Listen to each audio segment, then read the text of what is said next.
Assembly members expressed a desire to work more collaboratively on projects like you did with the ARPA grants. So I decided to pick a topic that I know is dear to many of you and that you all are working on, affordable housing. And so hopefully this will give you a chance to get some ideas, get some questions answered, and lead to some projects to come out of this. Since you'll have the lunch break, I've set up tables around the room, and then the idea is over lunch is that if one of the speakers has a topic that you're really interested in, you can find them and then sit at tables and talk more in depth about these issues. So we'll try to keep this conversation now a little bit more big picture. So panelists ask that you keep your responses to the point, and members, of course, feel free to ask questions, but try not to go too off track or get too in the weeds because there will be time for that later. I mean, I've never seen you do it before, but just in case. And panelists, I just really want to thank you. You've all given up time out of your day to come. Robin even came from the Kenai Peninsula. Oh, wow. She was in town for it. But it just means a lot to me, all the work that you do for our community. I'm really appreciative and glad for the chance to work with you. So I'll just introduce our panelists. We have Kyle Foster with Eklutna Inc. And panelists, I'm just going to give your names and then you can give a little bit more detail about what you do. Robin Ward, who worked in municipal real estate for a long time and is now consulting with the Rasmussen Foundation to help with them on real estate issues for their homelessness work. Tyler Robinson with Cook Inlet Housing Authority. Andre Spinelli, who is involved with the Anchorage and Alaska Home Builders and is a local developer that you all know. Daniel Mckenna Foster is with the municipality's long-range planning, and he also recently came from Oregon, so I thought he might have some good perspectives on things that are happening in the lower 48 that haven't made it up here yet. We got Pete Peterson joining us, and Art Clark, who is a local... Art Clark is a realtor and a community volunteer who's been involved with Live, Work, Play and a lot of those other initiatives. And then Kyle Smith, who's also with Eklutna Inc. So panelists, we'll just go around the room, and if you press on your mic, it's a red button when you're live, and I have mics for you to share. Please give a brief introduction of yourself and your background, and then share with us one exciting opportunity you are working on for the future of affordable housing. Hello, Kyle Foster here, CEO of Eklutna you, and hope to meet all of you by the end of today. I brought my land specialist, Kyle Smith. I only hire people with great first names. I brought him here, and he can answer the last part of that question, but Kyle's been with Eklutna for a few months here, been trained under Ron Pollock, who many of you probably know. He consults with Eklutna. And yeah, Kyle Smith can answer those questions. Should I? Sure. Hi, I'm Kyle Smith. I'm the Director of Land Assets for Eklutna Inc. And I'm charged with managing and developing the full suite of what Eklutna has, from Eagle River, even downtown, all the way out to Butte and beyond. So we have a lot of projects in the hopper, probably 10 or 12 sort of in our strategic plan. But probably at this point, we've moved our focus to the valley a little bit. So we've done a lot of single family homes, single family development lots. So that's been our focus. But we do have a focus sort of in North Eagle River, and that's going to bring to light a little bit more today on some of the two projects that we have out there that are most promising. One would be Powder Reserve, which is connected to the old methane gas settlement agreement, and then Powder West, which is a newly acquired area next to Powder Ridge out in Eagle River. And that was. Can we get you to just get a little closer to your microphone? See that from the railroad earlier this year, and I'm looking to do a development out there, multifamily housing situation in both those areas, but have some roadblocks we need to get through in order to do that. So thank you. My name is Robin Ward. I've been passionate about housing for about 45 years now, in construction, real estate development, real estate sales, and I'm a prior real estate director for several mayors, I think 3 or 4. And I worked as the chief housing officer under a Rasmussen grant, very much focusing on production of housing, and then switched over to the homeless issue, helping adults who experience homeless for housing. And as I retired last year from the Muni, Rasmussen quickly reached out and asked if I would go under contract to continue that work. So my contract with Rasmussen is to assist them in acquiring, negotiating, converting properties for adults experiencing homelessness. So, and if you want one maybe project that we're working on, it's probably our first success, which is the Sockeye. It took a long time. Worked on that one for 4.5 years, but we did manage to close it. It's in service and operation. And that to me is very much a success in the fact that it is owned by a private party, a private nonprofit, and operated by one of our very professional and successful operators. So, and now we're working on more of those, but that's my background. Thanks. Tyler, I'm going to jump in real quick and just ask you all to get really close to the mic when you're speaking. And then also, this is being recorded for the clerk's archives and is available on a public records request, but we are not live streaming or anything like we usually do, but it is being recorded. Thanks, Claire. My name is Tyler Robinson. I'm with Cook Inlet Housing. I've been there for about 12 years. My title is Vice President of Community Development, Real Estate, and Planning. Essentially, I work on the front-end acquisitions, entitlement process, and pre-development for our developments, which include everything from sort of larger affordable housing developments to smaller infill developments scattered throughout. I was just making sure that I could say this, and I'm fairly sure that I can, that we have built in every one of your assembly districts and have some active projects. I guess the one that I'm excited to and maybe thankful for is hopefully some of you will come to our grand opening of Archibald Corners Phase 1, and you will look across and see the Phase 2, for which we appreciate the ARPA funding to get that started this year, and that'll bring it's 48 units in Phase 1, 38 more on a site that was very, very challenging, and so we're excited to have that. It's been our project and hope to have some development in Eagle River next year as well. Thanks. Hi, Andre Spinelli, Spinell Homes, local home builder, land developer. I'm also Planning and Zoning Commission member and past president of the Anchorage Home Builders as well as the state. Yeah, I develop land from, say, Homer to the Matsu Borough. We recently completed a subdivision in Homer as well as one in Palmer. And a lot of what I experienced in those two venues, it's amazing how much more affordably I can develop land in those two locations versus Anchorage. And that's kind of one of the main things that I wanted to come here to talk about today was how do we limit the regulation in a way that doesn't choke off development. So. Hi, my name is Daniel Mckenna Foster. I'm a long-range planner with the municipality. I started in planning in the private sector, doing military master plans in Washington, D.C. Then I worked in Kodiak for a while as a long-range planner, but really as part of that, I saw people come to the desk and say, hey, I want to build housing, and I had to be the one to tell them no for whatever reason. After that, I was down in Corvallis, Oregon, working as a housing planner, affordable housing planner, for a few years, which was an interesting time, excuse me, in Oregon. And then I just started up here about last year. Always loved Anchorage, loved beer. Thanks.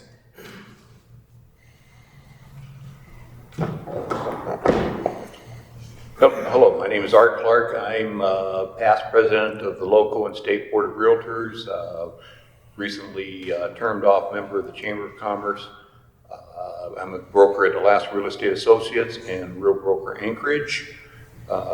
Been doing this for quite some time, a lot of it with Ms. Ward over there, though she might not claim it anymore. But I'm glad to see this happening. I think there's an awful lot of places we need to take a real good hard look at. I've been with the Live, Work, Play and Carol Gore for some time in their housing committee. I think we did an awful lot of good things there, but there's still quite a bit more to be done. All right, we'll start with Kyle and work backwards this time. The next question is, briefly describe one or two issues that are roadblocks for your industry or field that the Assembly might be able to address.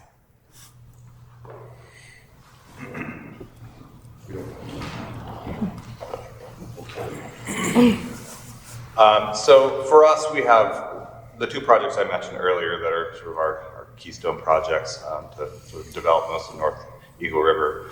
There's an agreement between the Anchorage municipality and Eklutna, which stems back to the methane gas settlement agreement, and we proposed an amendment to the administration trying to move that forward so that we can unlock money to then move to another project nearby, which would be the Powder West project. I'm thinking that's about a 900 unit project that we could get off the ground fairly quickly. We've been doing work with Planning Department and AWU thus far, trying to move the project forward. Haven't got a lot of traction on that. So I think one of our roadblocks for that big project is, obviously settling this, or getting an amendment to this methane gas settlement agreement, and then just more responsiveness from the agency.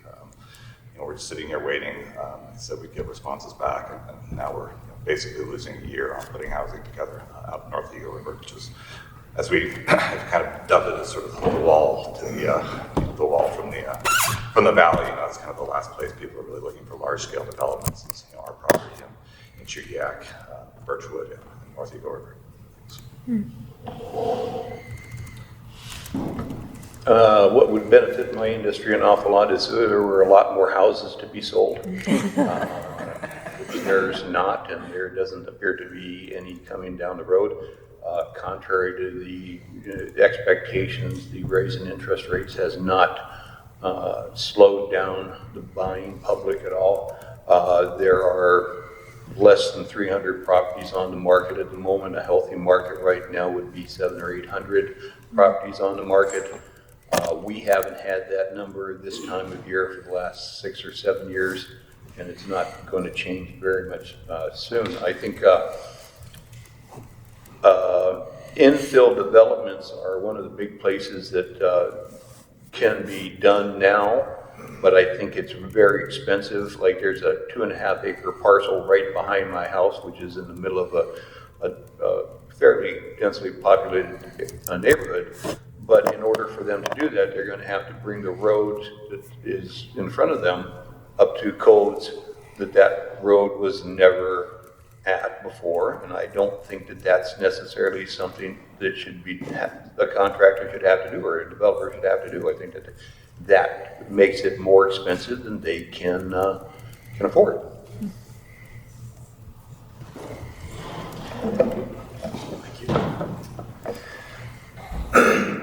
I'll kind of go bigger picture. I think one of the big issues in planning is that a lot of people don't understand that zoning is really more of a cultural system than a scientific system.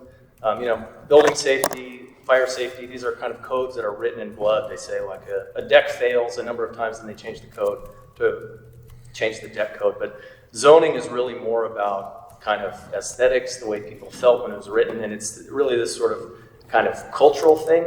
And I only say that just to emphasize that zoning can be changed in a lot of ways that building codes and fire codes can't be changed. And it's not necessarily always tied to the same sort of cause and effect that building codes or fire codes are.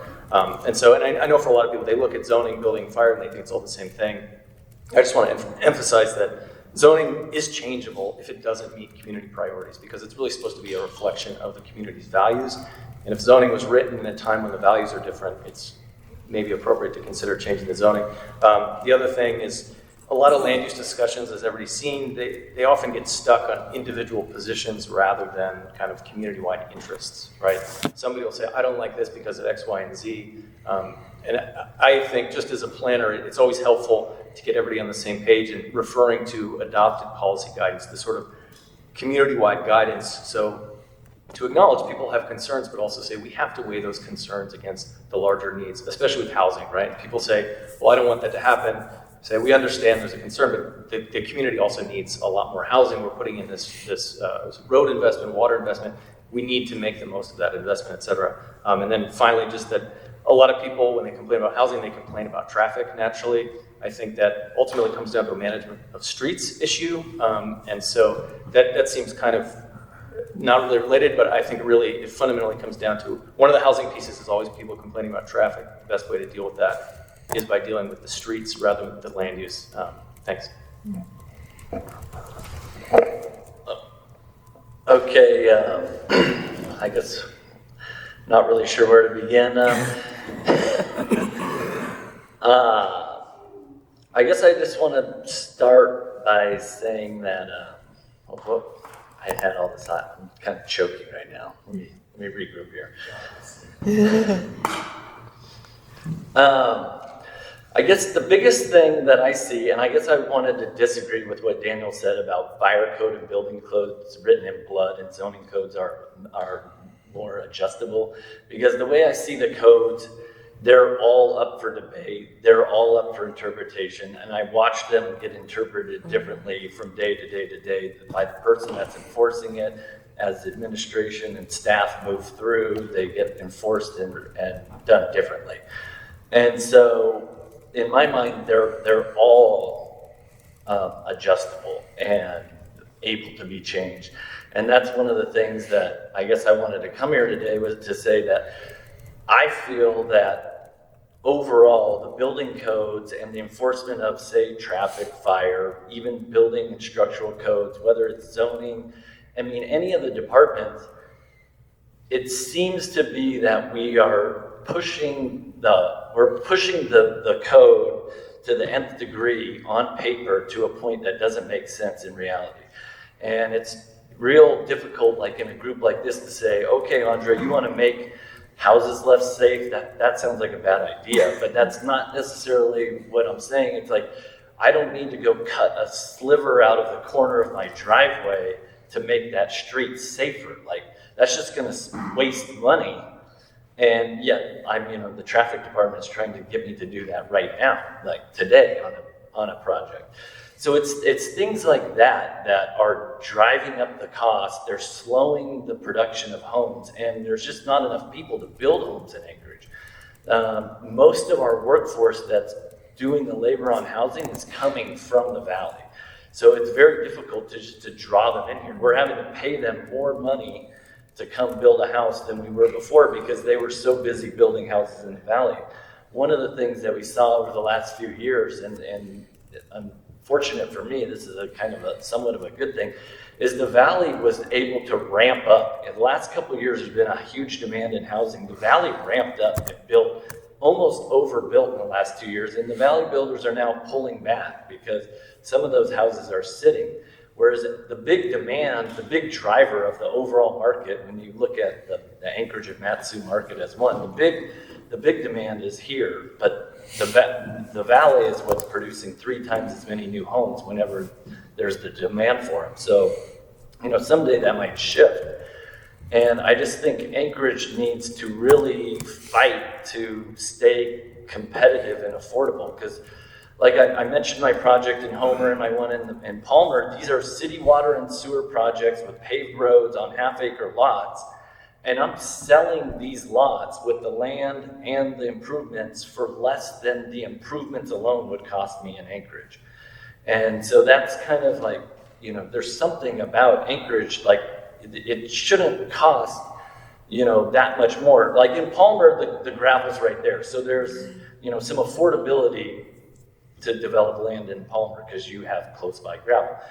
But in Homer, the gravel's getting trucked all the way from Anchor Point. So the economy is kind of the same there. Like they're paying similar amounts for gravel, yet we were able to do it that much less expensively. And I think that's why I guess my emphasis is that we really need to decide, do we feel like our housing needs to continually be getting safer and better?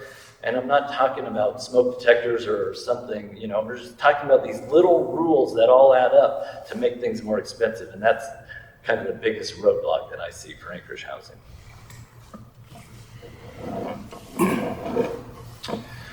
I got a couple. One is reduce barriers to building triplexes and above. You'll probably hear about this a little bit more, but the moment you go from a duplex to a triplex, you're treated the same as though you were building a 40-unit multifamily structure. What that means is if we want to take advantage of small lots and incrementally get an extra unit or two, there are barriers that make no sense financially. You're just better off building a larger duplex, which doesn't necessarily meet our market demand, doesn't make the household unit sizes that we're looking for in certain places. And I think with that, what I want to say is it's not all Title 21 code related stuff. Like Andre is saying, there are policies, there are other codes and policies in place, some of which can be changed, some of which could just be interpreted a little more favorably. But we need, those things are just hard stops right now. And so there's no way to sort of get past them. So how do we break those barriers? Two, if we really want to see redevelopment, we need to stop requiring private development from carrying the cost of public infrastructure. When you come and see our development in Spenard, I'll note that we spent $340,000 on a segment of Chugach Way that is in the municipality's plans to be improved. On top of that, because of the shape of the road, once it was built, it was draining on a property owner across the street, and now we're faced with the threat of litigation from that property owner. So we're doing things in a really in a way that just makes no sense, and frankly, my boss will say never buy a lot like that again unless there's true assistance from the municipality to build that infrastructure. Sorry, Claire, if I have a third, lack of clear incentives. We've spent some time creating what we call incentives, but don't really spend the time to really examine what those things are, who in the municipality is responsible for administering them, making sure they understand what is their purview or how to administer them. Are they working? How are they promoted by the municipality? We sort of, sometimes pass a comp plan or say, hey, this thing called reinvestment focused areas exists, but as far as I can tell, it really doesn't come with any true incentives. And then finally, just lack of clear, kind of data and common goals for us as a community. When we say affordable, when someone calls me from Girdwood and they're talking about affordable housing, are they talking about the same thing that is a HUD-defined definition of affordable housing? I took this conversation to mean affordability across a range of housing types. I believe for us to be successful in Anchorage, we will build in all parts of Anchorage, we'll build at all price points and all types of housing. But until we start sort of at least understanding what that means, I think we go down some strange pathways and realize, oh, that tool really doesn't fit for that solution. And before we go to Robin, I just want to note for members, after each round, we'll take up questions and I'll go ahead and manage the queue. And so far I have Forrest and Austin and Meg and Chris. Thanks. Well, my focus now is the extremely low income housing. And a couple of years ago, the most cost-effective way to be able to provide that was looking at our hotels for a couple of reasons. One, it was already, they're already in use, they're already sprinklered. And we ended up looking at a time when COVID pandemic was on and tourism was low, and they were cost-effective at that time. Unfortunately, today as we're looking at hotels, they're coming off of a year of pretty darn good, tourism activity. Many of them are making money again. They're happy to keep them as hotels and to use them as hotels. One of the issues that we have found and we're starting to struggle with a little bit is the very fine definition of the use of those compared to a hotel. A hotel is a commercial use, and housing has a lot more restrictions on how it's used as far as zoning and land use codes. So one of the things, so it's narrowed down, frankly, to a very few hotels, frankly, that we can even use and afford. So we're looking at very few right now for that conversion, but it's still the most cost-effective way to produce housing for our very, very low income population. So that's one of the things that we are struggling with. Sorry if it seems like cheating because we have two Aklutna people here, so I'll try to keep my messages brief. But As one of the largest landowners, I look at these big maps in my office every day. I walk in and I look at them, and then the team is tasked. I tell Kyle, take those boxes and turn them into returning income for this company. Let's make a sustainable method here.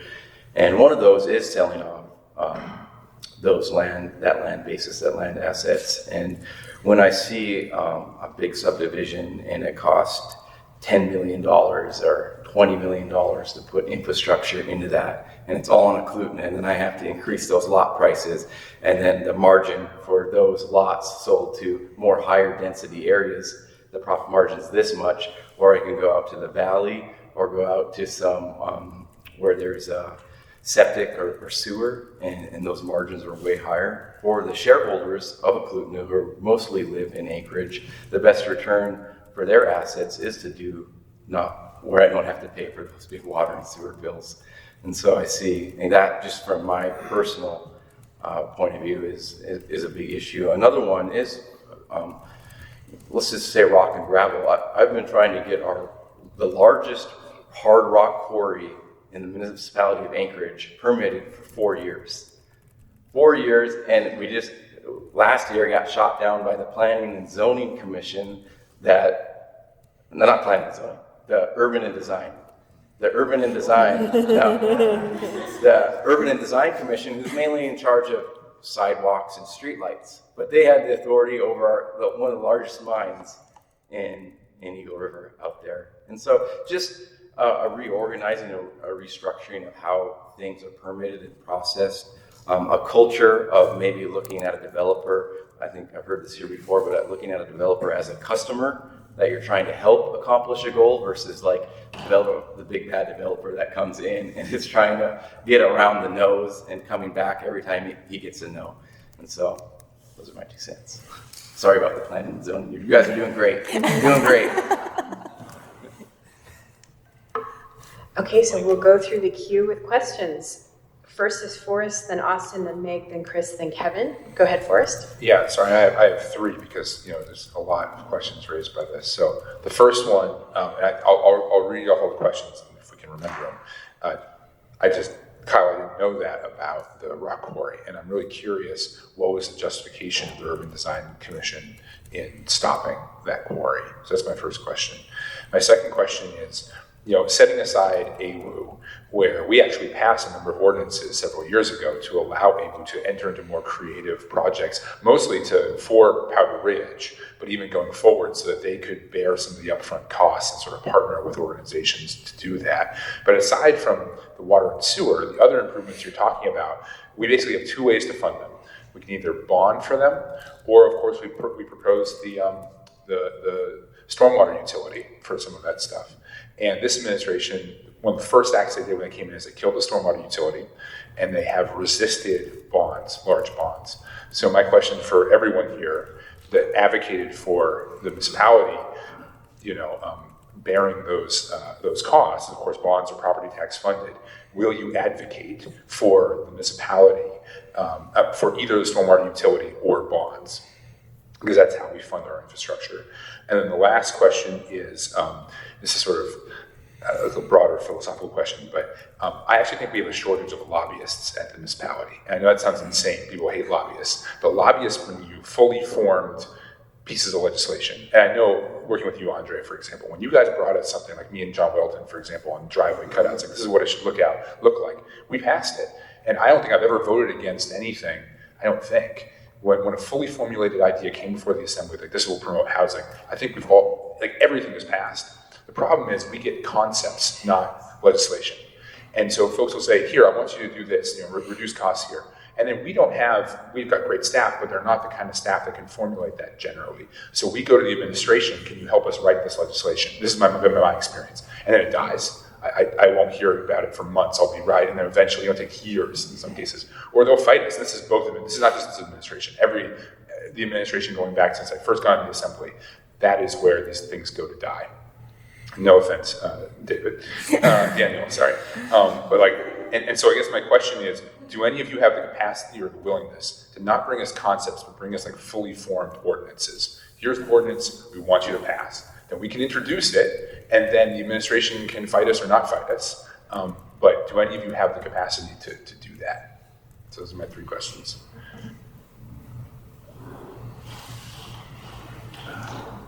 Well, a couple things. First off, a little light on the Urban Design Review Commission, because I was on that at the time that was done. And it was because of the complaints from the neighbors, and it was, in my opinion, poorly done, and that was one of the several reasons why I resigned from that commission, because they were taking steps in the wrong direction. Personal opinion. But as far as the presenting fully formed regulations, we did that when I was with the Live, Work, Play Committee. I think I'd like to see us getting that committee going again. We did a bunch of ordinances that really, I think, helped the municipality, and our industry groups as groups need to get together again and start doing some of that. I agree with that completely. If I can jump in, Forrest, really good question. I think on sort of the prepackaged code changes. I mean, as Art said, we did a unit lot subdivision ordinance, and we wrote that with collaboration from the planning department and a bunch of different disciplines that works. I think the challenge that we find ourselves in is when these items are not exclusively a code-related item. The code-related items are easier to fix than the things that are deemed policy and other standards. So design criteria manual drives a lot of stuff. That's not a purview that you all typically see. So we could try attempts, like if you take the triplex, fourplex example, write a code provision that just sort of somehow just identifies a triplex and fourplex the same way it would a duplex, and see kind of, it's almost like a poison pill, see where it sort of flows down and how it affects everything else and how it makes people adjust their policies and things like that. So some of that is just the complexity of how they're all interrelated. Sometimes I don't even know what they are. It's really like when you go through a project, you find them. The second thing on the improvement side, you're absolutely right, and in terms of where does the resources come from for the city, but there's a couple different ways to do it. One is, as it relates to Chugach Way, you could have exempted our improvement knowing that improvement is on the books. You know, that's one, so it's not just money, but I know that in every road bond package, we typically have money for like fixing 15 alleys. And then if the staff is kind of tracking this, well, then they can direct that to an alley that might be, adjacent to new development as well. So there's some flexibility. So are there some tools within our road bond package that sort of reserves some funding to help support that infrastructure before the full project moves forward? But the other thing is also what is the standard to which we're requiring it. So one is not build it, one is the city find a way to build it. The other is maybe we can't afford the standards that we're setting forward, whether it's the public sector or the private sector. And how do we look at a Spenard that has 30 feet of right of way and really say, you know what, we're never going to go and declare eminent domain and acquire 60 feet of right of way down there. So maybe we ought to change and have some different road standards that work in that neighborhood. I jump in as well. I guess on the bringing a completed AO to change code. I'll just speak from experience with that. Like the Anchorage Home Builders tried to take that approach. We did it. What my impression is that when we try to change Title 21 on our own without working together with the planning department, I feel like it actually almost wastes more time. It gets more confusing. We don't think of things that the planning department does. So in that instance, I would my preferred method would be, hey, this is what we want to change. Like say, one of the things I wanted to talk about today was us changing the code to allow small lot subdivisions. I recently had one approved in East Anchorage, so I'm going to plat small lots, like 3,000 square feet, 3,000 to 4,000 square feet. And it costs $35,000 worth of applications and variances to get this plat approved. A normal platting fee would be about $8,000 to $10,000. So it's an extra, $25,000 in variances and this and that. A simple code change could fix that. There's a second one, somebody's doing the same exact thing, and that's going to come before the Planning and Zoning Commission soon. One of the things that we have done, or that a group of us working together with the planning department has done recently, that speaks to one of Tyler's issues, which is the triplex issue, is there's actually a new amendment to the ADU code, to Title 21, pertaining to ADUs, to allow ADUs with a duplex, which is something we had a design competition, and all the people in the design competition basically all said, hey, we're going to put an ADU on a duplex. That's the best way we can think of to develop a Fairview lot, or a Spenard lot, or any 7,000 square foot lot with the 2 frontages. So those are the main things. And then another thing I wanted to just add on to, and this is one of the things that I spaced out right off the get-go, and probably for good reason, because it's slightly controversial, is that some of the stuff Tyler's talking about, these little things, the policies, the interpretations of this, of that, this administration came out, guns a-blazing, like said, we're here to help, we want to do this. My impression currently is that the relationship between the administration and the assembly is so contentious that the administration's walking on eggshells. And it's unfortunate because I feel like the assembly and the administration both want to fix housing, but I feel like the administration, at least as far as the part of the administration that I deal with, which is basically 4,700 Elmore and the staff within there, the departments in there, they're kind of walking on eggshells, and they don't want to skirt the rules. Like, they're afraid to skirt these little Title 21 changes that this UDC and the Eklutna rock quarry thing, there's little things in Title 21 that are, the UDC's is going to say, no, you didn't do this, we can't do it. They don't just say no because some neighbors complained. There's probably a gray area in there, and I feel the administration is afraid of getting canceled by the assembly. And that was kind of what I wanted to say, was I feel like if Anchorage could get a kumbaya between the administration and the assembly, we would all benefit. Can I just real quickly respond to that? I'm sorry. No, okay. Well, that was my question. I'll just say, first of all, I'm shocked to hear that neighbors in Eagle River Chugiak complain, given it is a haven for freedom-loving, laissez-faire, your property people. I'll say I'm surprised by that, Andre, only because I think some of the most significant accomplishments this administration have had is Title 21 and Title 23 changes they brought to us and we passed unanimously. I think there's a real desire on this body to pass these improvements if they're willing to bring it to us. Thank you. Thank you, Forrest. So we have Austin next, then Meg, then Chris, then Kevin, then Felix. Forrest and I have been spending too much time together because my 2 main points were going to be, how can we get you guys to support infrastructure bonds? And we were sort of whispering about that here, so maybe that's where that came from. And can you bring us specific changes? I, like Forrest, don't think there's real contentious behavior, actually, or attitudes between us and the administration on these types of things. They brought a couple, we've passed them unanimously. I think we've encouraged things, they've done it.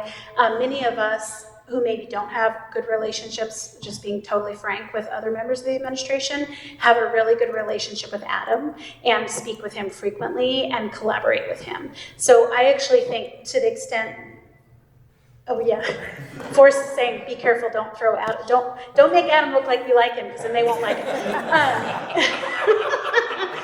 But anyway, the point is, I think this is a nonpartisan thing, and I'm not just blowing smoke saying that. It really is. Like, we all care about this. I think we have different ways of telling it, right? The administration is like, forget regulations, and we're like, let's fund infrastructure. And there's different language. But I actually think, like, I don't want all those regulations either. Like, I don't think it's as black and white, or this side versus this side. I tried to build an ADU on my property, and it was friggin' impossible. Like, it was so frustrating. They wanted me to change the parking and eliminate some paved area. And I'm like, if there's someone else living there, shouldn't we have parking? That makes no sense. Then they wanted me to remove the side of my deck that had been there for, way before I bought the property. It took me like hundreds of dollars, maybe, I don't even know how much, and like past, in time records of where it was ridiculous. All about an ADU, which supposedly we want. So I hear you, and I'm sure there are other people on this body who have had personal experiences where we're wondering what the hell is going on at planning, and I'm sorry, Daniel. So I think that we believe that it's true, but the problem, as Forrest highlighted, is that people always say to us, oh, it's so costly, and regulations, blah, blah, blah. Cool, what are they? And we want to change them. And so whether you bring them to the administration, you bring them to both of us, you bring them to all of us, we don't care. We want to make changes, but Forrest is right. We don't have many, and this is something I've been talking about with others in other sectors. We don't have a lot of people who come to us and say, here's an ordinance, here's what it would do, here's why everyone should be behind it. I want to support you and get you the information because I know you don't know as much about this, and we're the experts, and I want to help you get this passed. That just doesn't really happen, which is kind of surprising. But I think I'm here to say, and I think all these guys agree, and these ladies, is that we actually want that. And we want to pass things that are good for Anchorage and give us more housing. And then just one more thing, which is, could we set up, at the beginning of this retreat, we were talking about our committees on the assembly level and how useful they are and what their purpose is. And do we want to reinvent them? And are there other committees, et cetera, et cetera? Could this be a space, the Community Economic Development Committee? My complaint earlier was it's like liquor licenses. That's not economic development. Like I quit the committee because I didn't want to go to that anymore. So can we have a space where some of you, and maybe it's others, come, and planning staff come, and we get Adam to come because he will, and we come, and we just pick a topic and we work on it, and then we actually put legislation together, because it feels like we're all talking about the same stuff, but we're not all talking about it together. So that's one idea of how we could move forward and make real change. Can I just say, so when I was the chair of the Planning Commission and Amy Dombosky was a representative in Eagle River and was on that committee, she invited me to sit in on that committee, and we were actually tackling real good things until it became the marijuana committee, right? And so, and I get it might be time to sort of get that off your plates and make that more administrative and actually get to real functional things. One thing I'll just say, because Daniel won't say it, which is when you are in the planning department, you don't have authority over the other divisions within the municipality. So you go to this pre-application meeting, and the planning department's often in charge of coordinating it, but the planners will never push back on someone from traffic says this, or someone says you need a trail here, or fire. No one ever says anything about fire, right? So I think and I heard Kyle talk about, and one of the things I was going to bring up later, when I was in Boise, they talked about all their permit seekers as customers, and they assigned project advocates to large projects because they needed someone within the system to push back on the people that are making the rules. It's too hard, it's us just going back and going around, right? So I think those are some real concrete things, but stop dealing with marijuana and let's actually deal with real stuff. I just wanted to interject really quickly so this wasn't a bash on the administration or why they aren't here. Adam Trombley was invited, but he's out hunting today, so he couldn't make it. And then Dave Whitfield was also invited, and he couldn't make it. So I just wanted to let everyone know that I'm sure Adam would have loved to be here and part of this conversation. Thanks, Claire. Okay, so next in the queue is Meg, then Chris, then Kevin, then Felix, then Randy. Thank you. So I have two specific questions. One is, I'm really interested in this idea of waiving fees for increases in density, upzoning, small infill replats that would allow a small lot subdivision. What's the current cost of those types of activities to a project? So I'm kind of curious, if we waive those fees, what is the benefit to the developer? So if you were to have to rezone from R2 to R3 or something like that. And the other is, I wanted to learn a little bit more about the barriers to project alignment on infrastructure. So the illustration that Tyler gave us, that we know there's another project coming for a piece of road at Chugach Way. Why can't we align that work with the development? And what are the barriers there? Or is it just strictly timing? Is it funding? What is it? Well, my project that I just got over in Checkpoint, I'll give you an example on that. So it's R3 land, and and I have it actually approved as like condos. But I said, no, there's too many, I built too many duplexes and townhomes in this area. I want single family, but I want small lot. I want to keep it affordable. So I went down this process of getting these small lots approved in a plat. And like I had mentioned, it was $35,000. That was a $35,000 gamble, because if the Planning and Zoning Commission did not approve that, it would have just went kapoof. It would have been 35 grand down the drain, and I would have just built condos. I would have said, I'm done wasting money on this idea. The 2040 plan says they want it, and everyone in the city says they want it, but Planning and Zoning didn't approve it that night for whatever reason.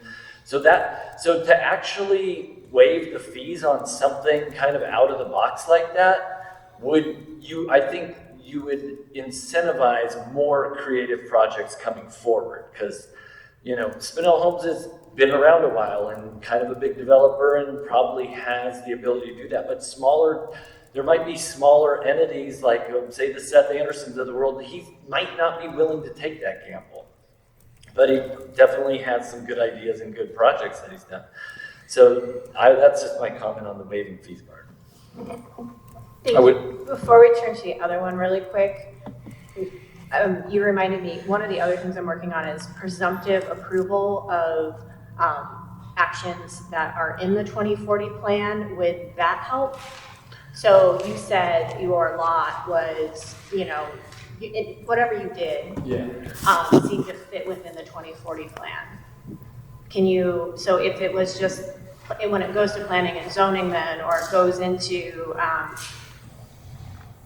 the process, if the presumption is yes, you actually have to kind of find a way to get to know, like the presumption is yes, would that be helpful, or does it usually start from the other posture? And Tyler's mentioned this, and it's just so complicated, because like he said, planning doesn't have control. You can have planning staff support. So the administration or the planning staff supports your project, but say there's a traffic or a fire objection. This has happened to me. I took 6 years to get a project approved on the hillside that I'm currently building.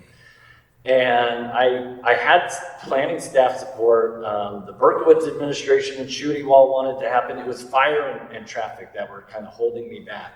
And so even with that support, that presumptive support, if traffic and fire are holding you back, or they make a comment that adds a little bit of doubt to whether this thing should go forward, and then 10 homeowners come and say, if you put 27 houses on this road, somebody's gonna die. And then bam, vote it down. So that's kind of like you're literally in the arena, and who knows who's gonna come out successful that night. It's a gamble. I think though, Meg, for the most part, at least when I was on the commission, if it was consistent with the plan, it was a pretty firm yes. I think my suggestion is, why are we even requiring that step? Why? I mean, there was a talk when we passed the 2040 plan, and you'll have to remind me if there's language in there, that the municipality would pursue some area-wide rezonings on behalf of the municipality. If we've said we want our plan to do this, why is it then incumbent on each individual project to have to bring their little section forward? Right? We did area-wide rezonings in the 80s all over the place. So why is the burden on the private side? We as a community have already spoken on that. So that would be, something that I think is worth looking at. Daniel can respond to how doable that is. In terms of the alignment of resources, what happens is, it used to be, at least how we used to view it, is if you went in for a subdivision, there's all kinds of improvements. And think about that, if it's a new subdivision, of course you have to build roads, of course you have to bring infrastructure, otherwise you have lots that are not served by this. You have a paper plat. When that subdivision starts getting applied to redevelopment areas where there already is, that's where it sort of gets fuzzy. But it used to be private development, which is a section of the municipality, is responsible for administering subdivision code. So they say, okay, what are the improvements? And they tell you what you have to build to. So we started avoiding subdivisions. Well, And then they slipped a little section into a land use permit. So that's a very simple line. It basically said we can require any improvements to public places as a function of your land use permit, which means it applies to Eagle River and everywhere, right? And that is where I will look them in the face and say, you're requiring me to do something. You're planning to design this road. You don't even know if what I'm going to do is going to be consistent with the design that you're going to do. I'm building a sidewalk that literally dead ends. Like, why? I know, but I have no discretion to waive this. Right? So, in which case it becomes a timing issue. If they said, okay, we have resources, we'll take that on our side. Well, then but the thing isn't even designed, right? I mean, you can't like push it. You can't align it with the development. So it's both timing and resources, but it's also, they view it as not having any discretion to do anything other than require it. Thank you. Is that on a thing you could send me so I can see the line? Yeah, I'll send you the section. Yeah, and I'm not suggesting we scrap it completely, right? I mean, we need these things, right? But can there be flexibility in the timing of it? And I'll throw, when we did our Spenard campus, where we have a church building and a couple of commercial buildings, we entered into a development agreement with the municipality that gave us flexibility in timing. And there was some real conversation of whether that development agreement was even allowable or what was allowed. The municipal attorneys kind of had issues with it, but it had the potential to be a really good tool. And I think it still does. Okay, so before we go through the queue, I'll go ahead and go to Claire. I'm thinking that this discussion is kind of at the heart of what we want to be getting at. So instead of breaking into small groups like I had planned earlier, I thought maybe we could break for 5 minutes or so to grab lunch and then just have a working lunch and keep this conversation going, if that sounds amenable to everyone.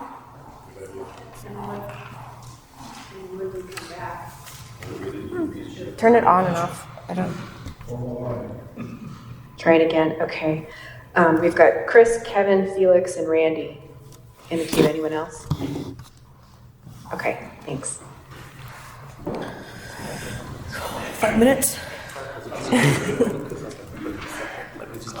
Yeah. I know. I was bad. I thought no, you guys will take 10 minutes, so I'll just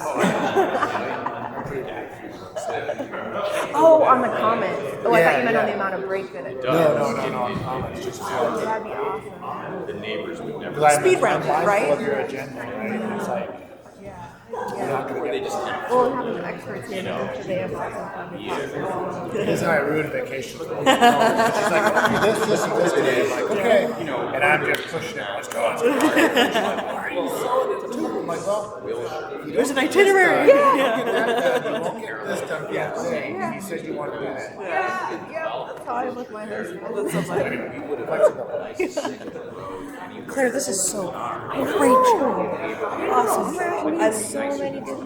Yeah. I wish Adam was here. It would be so helpful for him to hear this stuff. Or that I had recorded it. I thought about streaming just this section. Oh, sure.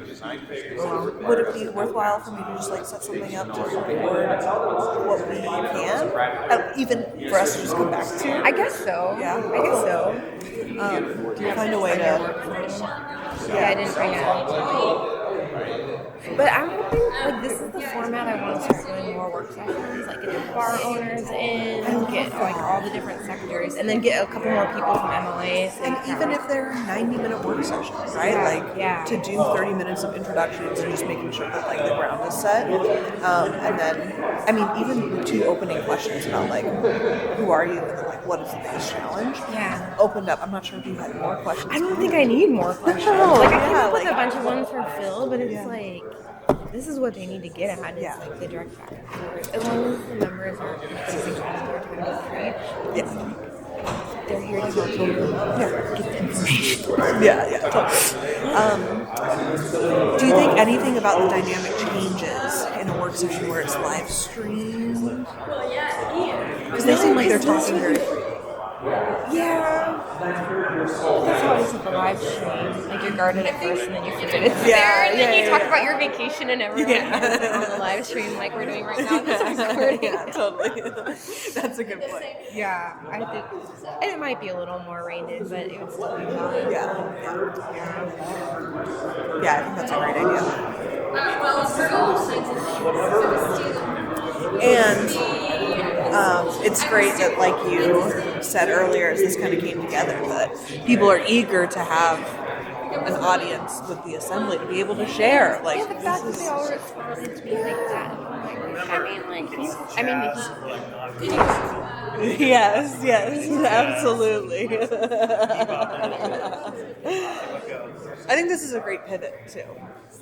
It gives everybody the chance to hear and kind of like marinate.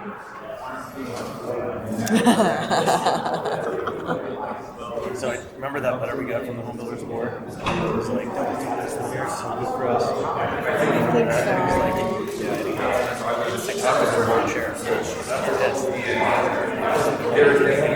this, they can talk to us about this. This was just the staff. That's the staff. Boards approved communication. It was very aggressive political communication. Wow. Oh, that's fascinating.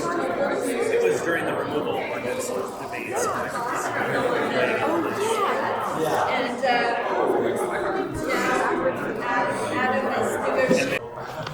Scouting.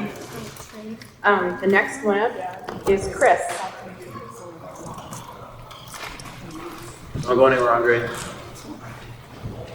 So, my experience with the divide is that the staff is very willing to work with us, but they are afraid to work with us because they'll be punished. And they have seen their neighbors in their offices punished and removed for collaborating with the assembly. And functionally speaking right now, the only bridges between the departments are the director of the community department, which he's managed to carve a niche and prove that if you work with the assembly, you can actually move priorities across the table. But everywhere else, really, there's one person who's the department director of every other department. And so we are here and we meet every week, multiple times, and we end up meeting and talking amongst ourselves for lack of participation. And so I reject again, and I will continue to reject any notion that this body has put ourselves in a position where we can't work with them. We are here, the doors open, the lights are on, the microphone and recorders are working, and you can study the record to see where the empty chairs are.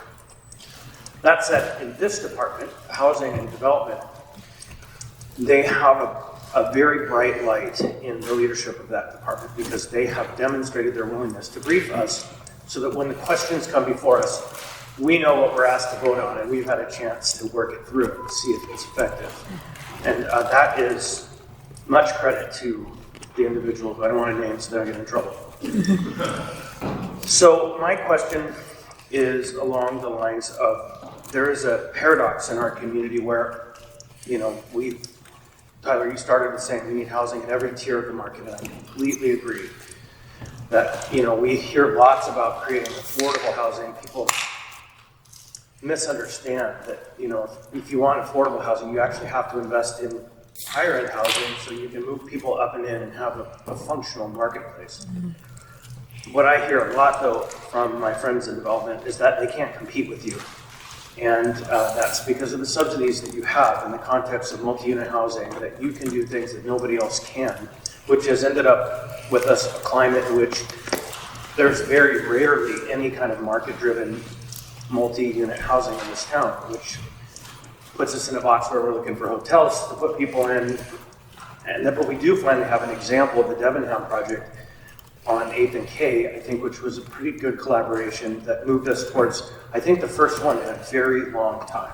So my question surrounds this idea of how does Cook Inlet do it, and how can the market-based providers move a little into that market to provide better competition? And that's a more broad question than just you, but maybe start talking. Thanks. And Andre, to be clear, has built some low-income housing tax credit development on behalf of other developers. So we're not the only ones that can use these sources to do things in Anchorage. What I like to think about instead of how do they compete with us, because I don't know that they are competing with us. We're providing a product of a very certain, someone that can't make above 60% of area median income. And my hope was always, how does someone else build for that person between 60% and 80% or 80% and 100%? I know those just sound like numbers, but it means basically people that probably can't afford to buy a home, right? And the reality is, we have roughly 18,000 multifamily units. 70% of them are 40 years old. 80% of them are graded by the assessor's office as a C grade or worse. So we have just not built anything. And we have not built anything, I don't think, because of Cook Inlet housing, but I just think it's a product type that is not feasible. I mean, we get the money on the front end for very limited cash flow for 15 or 30 years. I mean, that's the deal that we get for accepting the subsidy. And believe me, we have conversations every day, like, should we do another one? Because we're having trouble in years 14, 15, 16, right? Where there is no cash to kind of keep the units up. I think part of the solution is, number one, we have to be realistic. We have to understand what is feasible and not feasible. You remember that does a pencil presentation that Shanna Zussman worked on. We created that because we had 9 years of sub 5% vacancy, and the only person that built a multifamily development was Sean Devon, right down off the Northwood. We spent a lot of time trying to bring up other developers. A previous administration spent a lot of time bringing up developers from outside, thinking that it was a lack of imagination or something, right? And then they learned about the numbers in our community, and they were like, well, that doesn't work, right? And so I think we have to better align our policies with people that actually understand the feasibility of these things. And when I see images, and I'm a planner, I like dense neighborhoods where they're appropriate. But when I see these pictures, What neighborhoods? When I see like a picture of a walkable, higher density neighborhood, hey, that could be cool. And then you run the numbers and you say, man, I don't know, maybe Anchorage should be ready for that in 30 years, right? So when we think, hey, this is really our vision, why do we have this vision if it's something that we can't deliver upon? I'm not saying we don't build dense. I'm saying we don't build, you're not going to see a 10-story residential build. You won't. You won't see it, yet we write codes to try to encourage that sort of thing. That's in complete absence of reality.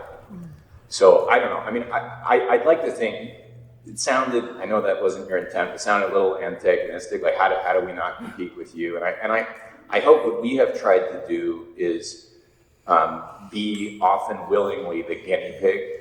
We built the first stuff when Title 21 was passed, and we pointed out all the places where it gummed us up. And they were expensive lessons to learn, and they've affected our ability to rent some of those units, So I like to think that that's how we can participate. How we get more multifamily, I think, for one, you can't replace these 18,000 units within our current code. You couldn't do it, right? Not only just different parking, landscaping standards, different drive aisle requirements, all of that stuff is different. So by the very definition, the cost per square foot of that land is much higher than it was when we built it in the first place. So I don't have any easy answers. I think that's why I care about triplexes and fourplexes and small lot, single family homes, because I don't think we're going to see. There's a reason why Dean Widener decided to support Anchorage primarily through philanthropy and not by building more units. Yeah, that's a very interesting case, Dean Widener and their whole effort. So, and I will just state clearly, it wasn't intended antagonistically. The intent is just to put out there that there is a dynamic in our system that is unusual, and if people don't recognize it, we're not going to fix it. And that there are people out in the market who are saying, well, why do they always get to be in the front of the line? And I appreciate that you're in my neighborhood, you're in a lot of neighborhoods doing good work, so it certainly wasn't an attempt. And I would love to hear. Yeah, we try to take on the stuff that the private market won't, and then hope that we make it easier for them to build next to us. I mean, that's really our philosophy. I think we've proven that out in certain places. In certain places, the private sector hasn't followed us there, right? And the one thing you said, because I always try to preload the questions, I asked them the question before, so you had a chance to think about it, was, well, the answer, of course, is money. You didn't say that, but that was what he said on the side, and it is an important part of the equation. it's stuff that costs, and even just forgetting now where pricing is now, because it's insanity. But like, I've often felt most personally responsible for building mixed-use buildings, which, by the way, Robin knows this, aren't easy to manage. God, it's not to the point I don't want to do another. I'll do right, and then I go to San, because I manage our community engagement side, right? Well, we really want this in our neighborhood, right? Because someone said, and I say, well, why? Do you want to live in that unit? No. Do you want to rent one of that commercial spaces? No. I just like the idea of it, and I'm like, well.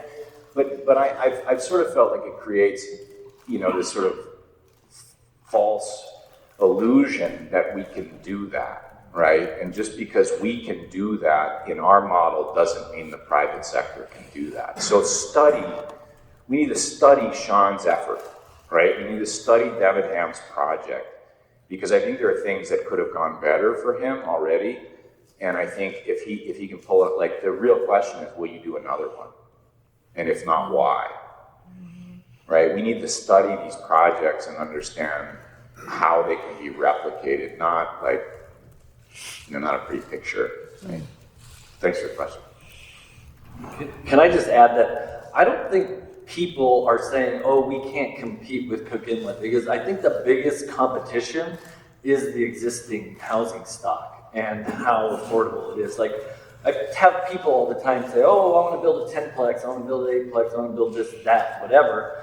And we price it out, and then you look at what you can go buy an existing unit for, and it's like, oh, well, I'm at $220 a unit, and they say, well, I've never paid more than $100,000 a unit for rental property before. Like, so that's really, I think, the biggest competition is the existing housing stock. And I mean, the only saving grace to that is that it's falling apart pretty quickly, so it won't be here forever. And I guess real quick, I had put in an application for the, I think it's the ARPA money, just kind of like on a whim. I heard about it last minute, and it was kind of like a cool little study I did, where I took a 30-unit apartment project that I'd recently completed and priced out.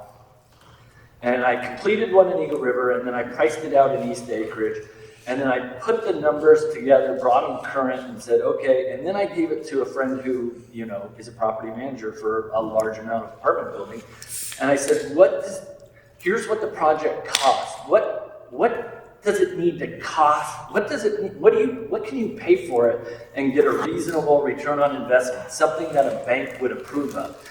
And if you saw the application, I don't think it got much action, but it basically was a $9 million project that required a $5 million subsidy in order to get a return on investment that would be acceptable to a lending institution that would consider lending you the money to build it. So that's kind of the situation we're in Anchorage, and it just rough numbers kind of spells you out. It's pretty dire. Like, if you want rental housing, something's gonna have to happen.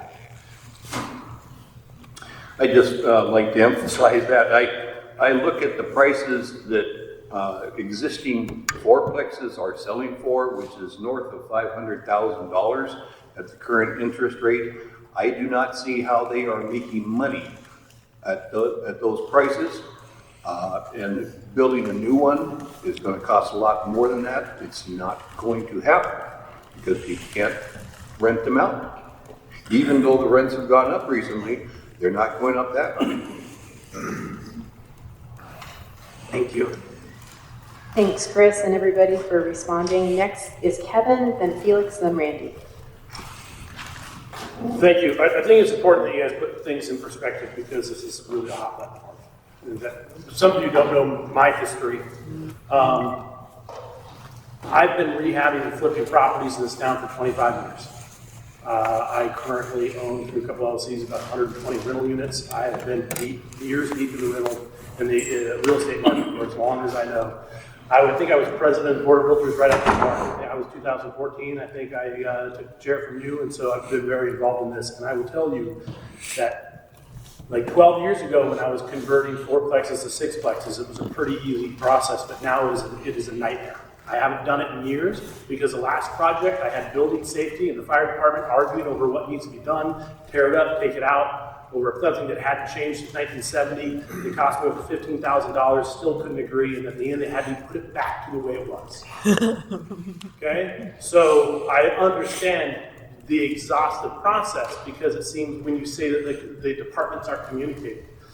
And so it makes me wonder. Now, when I talk to them, I bring those challenges to them, their response is, well, we don't want the Wild West. We don't want builders just building anything because we're afraid that it's going to be detrimental to the safety to our residents. So my question to you is, if we utilize more third-party contractors for review and approval of plans, rather than putting so much emphasis on the muni that's afraid to make a mistake, and use third-party contractors or inspectors where it is more involved in the process, from planning and structural approval, whatever it looks like, do you think that would create a dangerous situation? Would be my first question, and then I have a follow-up question to that. Not dangerous. So I don't work on the on the actual project side, and I ask my project managers that, and they just they stay mum on it, because their effectiveness depends on the relationships of people in the building, right? And I will just say this: a project doesn't go by where we have surprises that happen during inspections that are often at odds with what our engineers and designers had designed. Whether that would improve or be different, I couldn't say. But those are tough pills to swallow when you're already going. I can just, I guess, add on to it a little bit.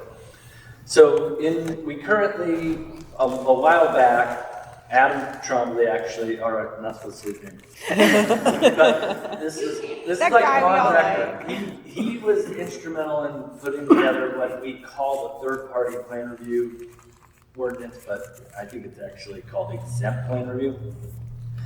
But either way, for years, and I designed and engineered our houses for a long time and ran the permits, and so that's why I'm kind of intimately knowledgeable about how the muni works and every department and this and that.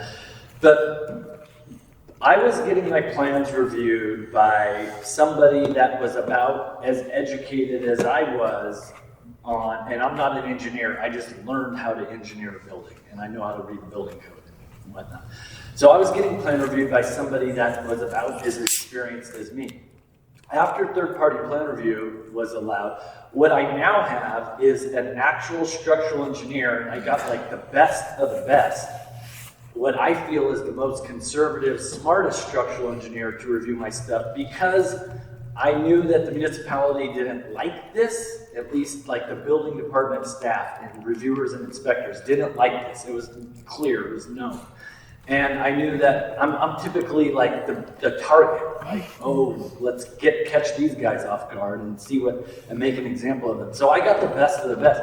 Now my plans are reviewed by a structural engineer who is really good. So that's the difference in review. I went from somebody like that's my peer, just doing a peer review of my stuff, to actually a higher quality review of my stuff. And that's just an example of what my experience has been with exempt plan review. Okay. And I appreciate that. And believe me, that ball isn't dead. It's still bouncing and working. The next part of this is that we focus a lot on new construction.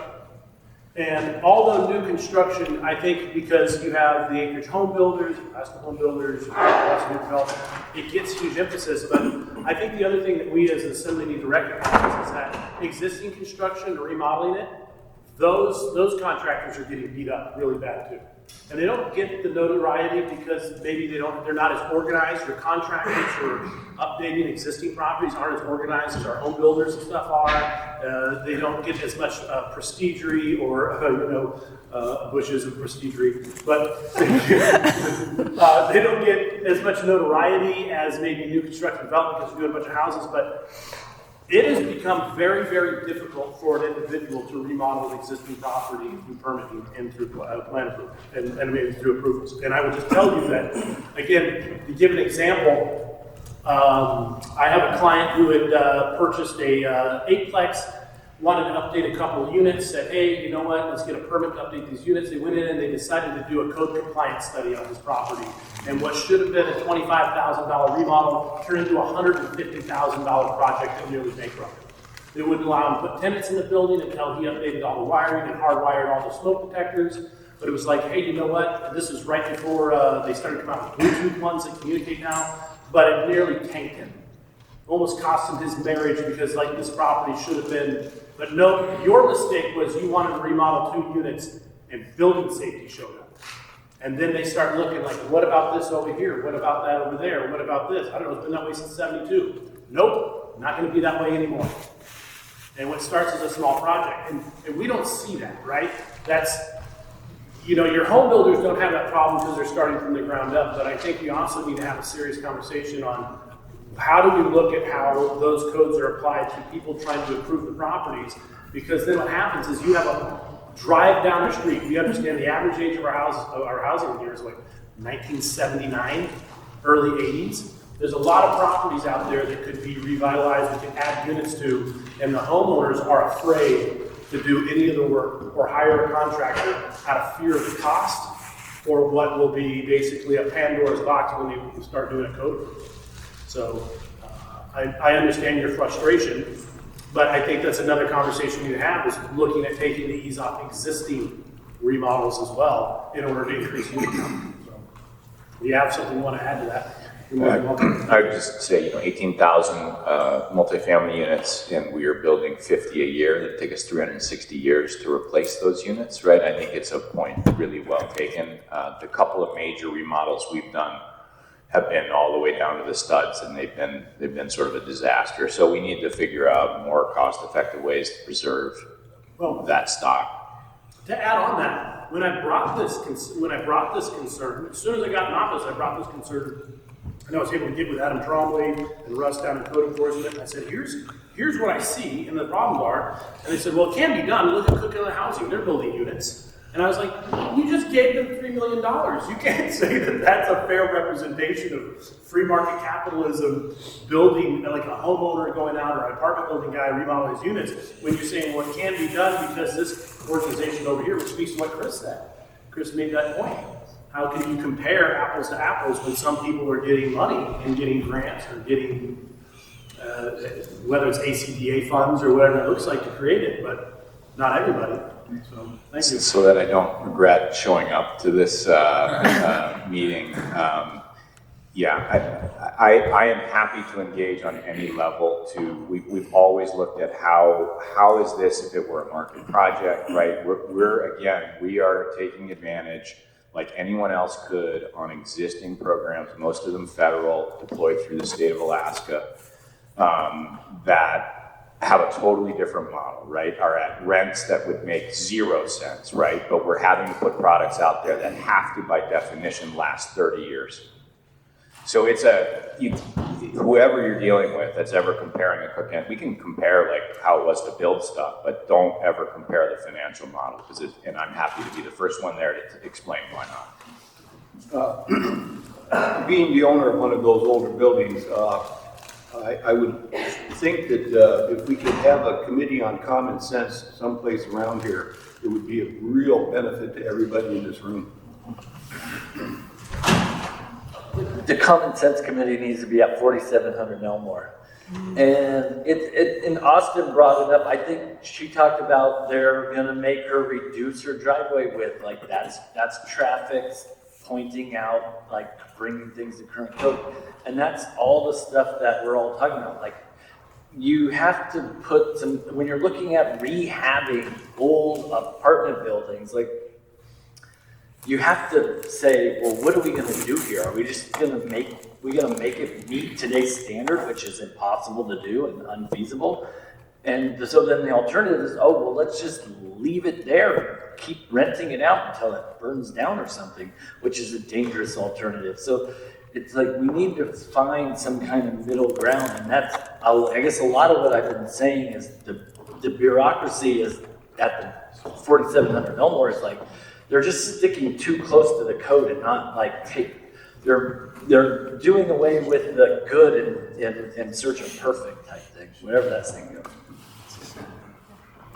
I have to say, this last couple minutes of the conversation has been worth the whole thing for me today.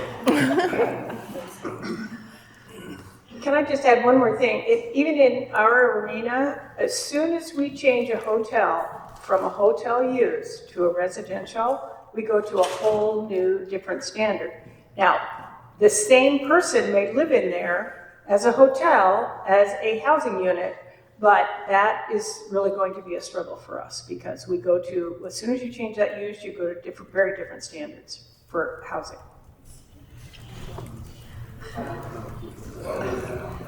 Okay, we've got quite a queue here, and I know Forrest and Chris want to jump in, but I'm going to go to the members who haven't asked questions yet. So that would be Felix next, and then Randy, and then Daniel.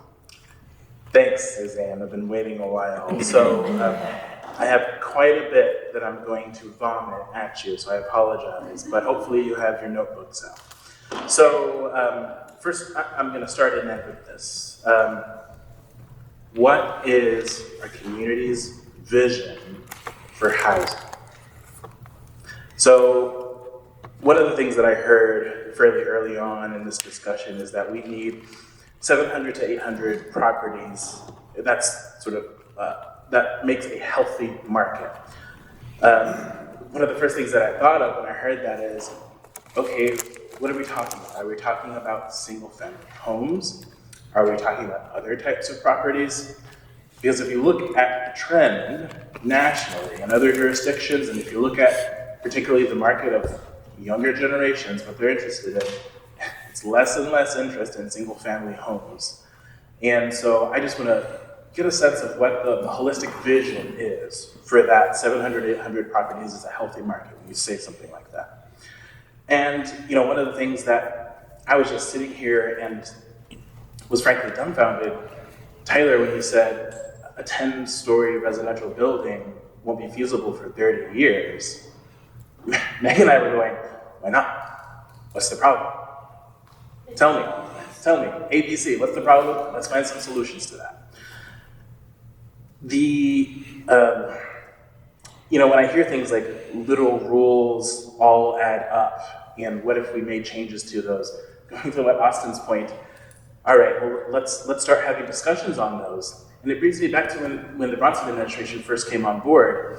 You know, one of the most positive experiences I had with this administration at the very beginning was when Adam Trolley came into one of the first CEDC meetings, and he presented this long list of changes that he wants to start working on and presenting to the committee, and I was like, heck yeah, let's do this.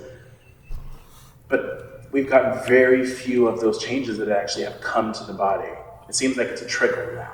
So what is going on that's preventing all of this hyped up energy from the very beginning of this administration to being reality?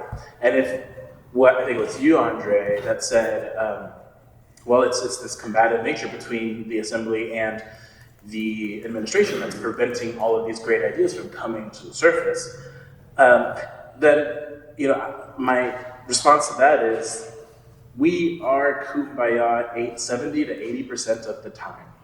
The mayor said that in an interview yesterday. We are kumbaya 70 to 80% of the time.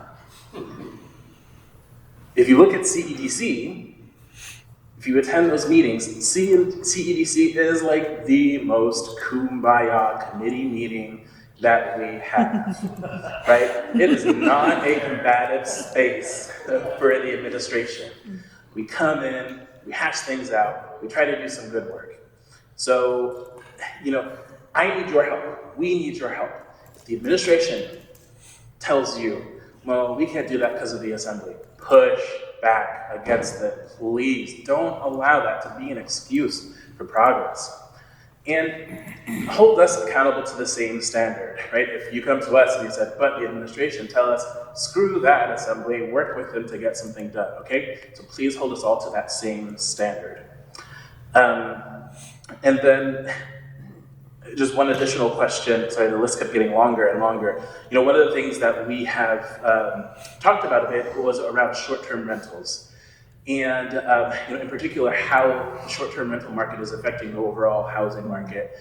we've seen there's been a lot of articles nationwide, and then there was a particular jurisdiction in Alaska, I forget which one, which is really digging into this particular issue. So we'd love to get thoughts on that in terms of short-term rentals, Airbnbs, and how all of that is sort of affecting this right now. And then last thing before I close, and this is a joke, but not really, Austin, is I want to invite Austin to the Rogers Park Community Council to talk about ADUs. Joke, but not really, Austin. So again, I will end my vomit with what is our community's vision for housing? Thanks. I was thinking about that quite a bit this week as we were getting ready for this, and we have to either go up or go out for affordable housing. I mean, those are the two choices we have. We have issues with both of those. The going up is an attitude issue. People don't want to go up. They don't want bigger buildings. They don't want to have tenement and slums like are all over the rest of the country, and I understand that. I think we can do something reasonable in that area if we're not going to go out. And the reason we can't go out is a transportation issue. If affordable housing out in Kootenai doesn't do our workforce any good if they can't not get into the community. So those are the two ways we solve these issues, at least in my opinion. And those are the two things we need to work on. We need to work on attitude and or transportation, or probably both. Can I jump in? I feel like I really need to say this. So I don't hear from the administration that the assembly's the problem. I mainly, that's something I must be just glancing over too many ADN headlines, and that's kind of where most of that comes from. So I just wanted to throw that out there up front. And then I think, you made a mention of, the younger generation wants to live in apartment buildings. Most of the studies I've seen, that is not necessarily the case. Like, maybe if you're living in San Francisco, you're willing to live in an apartment building because, a 1,400 square foot townhome will cost you $5 million. So that's great. But I think if a 2-bedroom apartment costs you $2,000 a month, or a house in Palmer costs you $2,000 a month, you might find yourself driving to Palmer, because most of the studies I've seen is that the younger generation, the generation that's coming into the home buying market, they stayed at home longer, they saved money, they're starting families later, and they want that like white picket fence, house with a yard type thing. So that's just the studies I'm reading, and it's kind of backed up by the people I meet with. But I tend to meet with people looking to buy a house, so I might be skewed a little bit, but I just wanted to point that out. If I could just weigh on that a little bit also, just from the kind of planning perspective. I know for the last few years there was a lot of talk that millennials don't want to buy houses, they don't want to drive, but I think an important piece to think about with that is that housing, at least the single family product, is not just about shelter, but it's also about that long-term sort of financial stability. And right now there's really nothing else in the United States that provides that sort of long-term stability. So I'm also skeptical of when people say, maybe I want it to be true or not, but I'm skeptical when people say people like to live in apartments. I think people like to know they have long-term financial stability. So until there's something at the federal level or any other level to replace the type of long-term financial stability that type of housing is traditionally provided, I would be wary of people saying, oh, we're going to enter a new area where people want to live in apartments. I mean, maybe apartments are more efficient or this or that, but I think just in terms of the single family home for 50 or 60 years has essentially been the retirement strategy, and I don't think there's an alternative to that. So I would kind of piggyback off that, and just at least what I've seen in the planning world, in the pure planning philosophy. So thanks. But I think, Felix, the question of what is the community vision for housing is a really good one, and I think that let me just say, my vision for my housing is different than the house I live in, right? I did not have a vision of a 1970s popcorn ceiling house that looks like a mushroom, and unfortunately that was the only 4-bedroom house that we could afford. And so I think, I think you cannot separate what I want from what can we provide as a community. And when I made the comment about a 10-story building, if we can't build a 3 or 4-story building in the marketplace, which is a wood constructed building, then we certainly can't afford a steel constructed high-rise residential structure. And all we have to do, we can ask some people to do the financial modeling on it, but that's why we don't. And all we need to know is we had 9 years of sub 5% vacancy and no one built a thing. You shouldn't need more proof than that, right? Doesn't mean we can't try to figure out, pave the way that in the future we figure out how to make more, I think, efficient use of our land resources, put people on places where we have amenities, where we have transportation and trail. We still look at those things, but that's why we started building triplexes and fourplexes.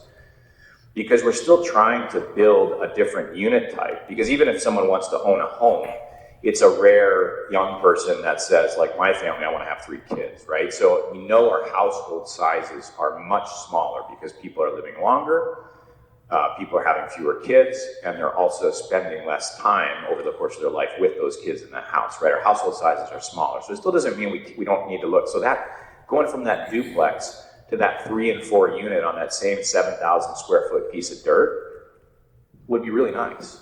Right, it incrementally adds 1 or 2 more units, but also starts to add the types of units that we think that we actually are building for our future, our future demographics. But the big stuff's hard. I mean, the big stuff's hard, and the proof is just in what's around you. I wish it weren't so. I go back to other cities, look at the cranes in the air, right?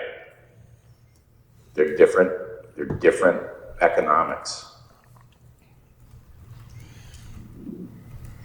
Felix, you waited a long time. Did you get everything? I did, yeah. I guess, the short-term rental, we didn't really address that, but if that comes up in future discussion, that'd be great. Thanks. I could speak quickly to the short-term rentals because I've actually been working on the AD ordinance with Andre and some other people, and that is obviously one of the biggest concerns we hear at every single meeting. And I consistently push back that we're proposing removing the owner occupancy piece out of ADUs. And people, they want that because they want to use that as a tool to regulate short-term rentals. And I consistently say, we don't require a single-family home to be owner-occupied. Right? A single-family home can also be a short-term rental. And in the staff report, we emphasize, we've heard this from everybody, something needs to be done. Maybe it's something through municipal code, or maybe it's through something as adding short-term rental as a type of accessory use in all zones, which is another kind of bigger process. But in the ADU discussion, that's going to keep coming up. And our position is consistently that owner occupancy isn't a great way to regulate that. We recognize it's a big problem. Supply is also a big problem, but I'm sure everybody's going to keep hearing about that. And our position, it's tough because people think we're saying, we're not going to solve. We're saying we want to solve that problem. We can't solve that problem through the ADU thing, especially with owner occupancy. And it's kind of like, well, isn't it better to have more units built rather than fewer units built, no matter what they're used for? So just a question on that. Not a great answer, but it is. Something should probably be done. Maybe it gets added as an accessory use to all zones or certain zones. Maybe it gets added as overlays. I mean, I don't like overlays or any more zoning stuff, but maybe it gets done in the municipal code. But so it is something we're thinking about, and I've heard I know Mike Edgington in Girdwood is preparing his white paper that he wants to tell you. So maybe he'll give he'll be the lobbyist that provides that. Yeah, and we're working. There was that $12,000 assigned by I think it was Weddleton. We're working to get that to do the study in Girdwood next year to get the budgeting right. Maybe that will provide a sort of nice starting point for the discussion, or maybe we do something before. Anyway, so thanks. Can I just add on short-term rentals? I disagree with picking out projects. Maybe short-term rentals is the buzzword of the day. And so we're gonna maybe take a certain project in Girdwood and put restrictions on the titles of those properties. I think it should really be done as a citywide thing. Like Daniel said, look at areas, look at zonings, however you want to do it, but don't just start saying, oh, well, short-term rentals is a thorn in our side, so we're going to start really imposing some strict things on a few projects for a couple of years, and then kind of let it go to the wayside later, because it just, we see it in platting and zoning when you put certain restrictions on one piece of property that don't make sense 10 years later, it's just bad. But is a short-term rental also providing that opportunity for grandparents to visit twice a year? I mean, think really about what the purposes are. It helps finance the structure, but also provide, we live in Alaska, there's a lot of different reasons you could use a short-term rental, but if I had one, that's how I would use it. It would be a place where my parents stayed and the rest of the time I'd monetize it to pay for the improvements. So, you fundamentally change the dynamic, right? If the regulation comes after you built it, what your assumptions were. Yeah, I agree with that, Tyler. I have units, and I have short-term rental units as well, and I have family from rural Alaska. They come into Anchorage, and then they spend their fishing money or whatever money they earn here in the city, and they bring that. And I allow them to use that unit for that type of use. And as Art was saying earlier, I mean, he doesn't see how fourplexes make money at the current rates they're at, and so it's pushing these owners of these people who do fourplexes to think creatively about it, and that's why I think you're seeing an increase in that. One of the things I've seen in sales over the last few years is people are looking for something that they can have here for a short period of time and then use it as short-term rental because they want to come up and they want to stay with their kids or whatever. But condo associations almost uniformly throughout Anchorage or homeowners associations do not allow that. That's not the case in an awful lot of other areas of the country. And this is going to be a drawback to a lot of those associations in the foreseeable future because there's going to be problems as the age groups change and the people that own these things change. So be careful what you do, be thoughtful about what you do in that area because it's going to be a long-term thing. Okay, thank you. Next is Daniel, or no, sorry, Randy, then Daniel, sorry. So a couple things. Heard you on the SCRs. So I've been working kind of as an island with my admin, and I'll try to get something to maybe Meg and Suzanne to review. But all I've been doing is looking at other cities across the nation, have regulations, what's worked, what hasn't worked, seeing their revisions, and trying to compile that and say, hey, here's what the people have done. We need to now review it, fill in the blanks. Some of them have done it by zone. Some have limited the number, to how many you or a corporation can own. And that might answer one of my questions later on. So I have kind of 3 questions. So kind of the whole zoning discussion kind of sounds like, you ever heard the Robin Williams skit on how golf was invented? Okay, so that kind of brings to life. If you haven't seen it, go watch it.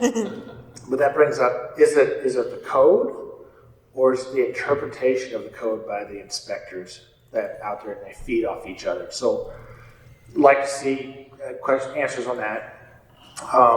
Also, help me understand. So Anchorage is a declining population. Internet facts, 4 out of the last 11 years, we've declined in population. We've declined about 0.2% per year. We continue to build homes, so that would tell me supply's gone up, demand's gone down, but we're not seeing that. So what are we missing? What is it? Are we getting more dark homes? Are we getting more STR inventory? Where is the problem coming? If you have a declining population, we're still building, we shouldn't have a housing problem. And the last piece is just on kind of the tiny homes, which we've kind of touched around. What are the issues there? Because I see tiny homes as kind of like an RV park. Someone owns several acres of land, installs utilities. You come in, you lease a space. It's not platted. It's not well-defined. It's kind of like, yeah, this 100 square feet, 300 square feet is yours. You park your home here. But it gives new homeowners the ability to come in to the market for, I don't know, $40,000 to $150,000, depending on what they want to build. And they start building equity and help get them out of this cycle of always a renter and I'll never own. So kind of the 3 questions. So code versus interpretation, what's going on with the housing versus population, and then tiny homes. I want to start with tiny homes. I actually tried to lay out a tiny home subdivision, and it is exactly like an RV park. I was drawing it out and this and that, and I go, oh, just like a mobile home. I might as well just follow that blueprint because that's what it is, and that is what a tiny home thing looks like. So, and then I guess going to code versus interpretation. I mean, it's like a human element type of thing that depends on which way the wind's blowing, the attitude of the person, and the people above them. And I guess that's where having an administration and assembly that are all presenting a united front on housing kind of gets the staff at 4700 to know that this is the way the wind's blowing on housing. And that's kind of what a lot of my comments are aimed at. So. On the what's going on with losing population, I mean, since I've lived in Anchorage for about 17 years, I think we've done one housing study. We did it in 2012, which was a very different time. Remember that, Robin? And it provided some insight. So it's not something we do. We don't build it in. We spend hundreds of thousands of dollars on our comp plans, but don't actually do that analysis. So I don't know that anyone here can answer that question. I mean, population in and of itself doesn't determine the number of households. That's one thing, right? So the fact that that's a different variable than sheer numbers, where you have a band of what you can afford, and therefore you define your market, and I have a band here, and someone else has a band here, and so you have to look within each of those bands, what is the supply of housing? So are we overbuilt in certain areas and underbuilt in other areas? And then I think there are some really, I think we're dealing with, my honest opinion is I think we're dealing with a short-term bump in rents. Based on which is a good thing, some stability that entered in people's lives, and people I think that were doubled up are no longer doubled up, and I think you'll see that change in a year or two. So I think it's a temporary, I wouldn't go out and buy a fourplex today based on what's happening in the renter market today and think that that's going to be the same 2 or 3 years from now. But really good question, we just don't know because no one does that stuff. Another thing to add to that is we know how many homes get permitted in a year in Anchorage. We don't know how many just become unlivable and are just sitting there vacant. Somebody's trying to figure out what to do with them. I got a mobile home that's vacant. People moved out a couple months ago, and I'm trying to figure out, I'm thinking it's too much work for me to rent it out unless I get the right tenant who has plumbing skills. And so there's one more housing unit that you don't know about that just disappeared. If I could speak to some of those, just because, a couple times a month I get calls from people when I'm planning the day, and people ask about tiny houses a lot. The issue is often that, is it on wheels or not? Because then it's subject to a different sort of regulatory standard. And then is it on a foundation? And then we get into the small lot. Yeah. Right? and that comes maybe to your other question of, is it the code? Is it code or interpretation? My bureaucratic answer would be, well, you mean the zoning code or the fire code? Because in the planners, we only do the zoning code. But kind of like Andre said, the zoning code is often created in an environment to avoid the worst possible scenario. So it'll be a bunch of people sitting around, and whoever can think of the most obscene but technically possible situation, that's what you base the code on, right? It's like, well, that's potentially possible, so we need to set it so that never happens. I think that's the way most zoning is created throughout the United States, unless there's clear support to say, this needs to be weighed against the larger need for housing or whatever the priority is. And in terms of the building code, fire code, what Andrew said at the very beginning, it's not all totally written in blood. There is some flexibility, and so a lot of that stuff, is it on wheels, is it a structure, is it a mobile home? The zoning code right now prohibits you from doing a mobile home, except in maybe R5, unless you're building a house. That's kind of a cultural piece of zoning. And also, you basically cannot do a small lot unless you're doing this weird PUD that you had to go through, or some other unit lot subdivision or cluster lot subdivision. So, sorry for the bureaucratic answer, but there are a couple issues there. And zoning, I think, is the easiest maybe to change. The other ones, you have to talk to other departments, I think. No, I appreciate it. I think it's asking, again, bring us solutions so we can solve them. And I think I kind of get the interpretation part. It's a leadership issue. The leadership, us, the administration, you can say, hey, our goal is to build more homes, not prevent them from being built. And I dabbled a little bit with the school, and most of the inspectors were okay to work with until God walked in, and God was the fire marshal, because there was no rhyme or reason. They could do whatever the hell they wanted, and it was basically butter them up, get them to see your side, and they could sign off on if it was a good day. Talk about fishing or hunting works. Having worked at Alaska Housing in a past life, and we were writing some regulations for what we wanted from our contractors. I saw how easy it is to try to get to the point where you didn't have any room to move. So you have to have room for interpretation, otherwise these regulations or whatever will strangle everybody. But on the other hand, you have to have you're absolutely correct, you have to have good leadership to say, our long-range goal is this, not this. Our long-range goal is to get to yes. And I think maybe that's probably one of the big answers that would be helpful to everybody here, is if with all these departments, the fire marshals and everybody else, if they understand the long-range goal is let's get to yes first.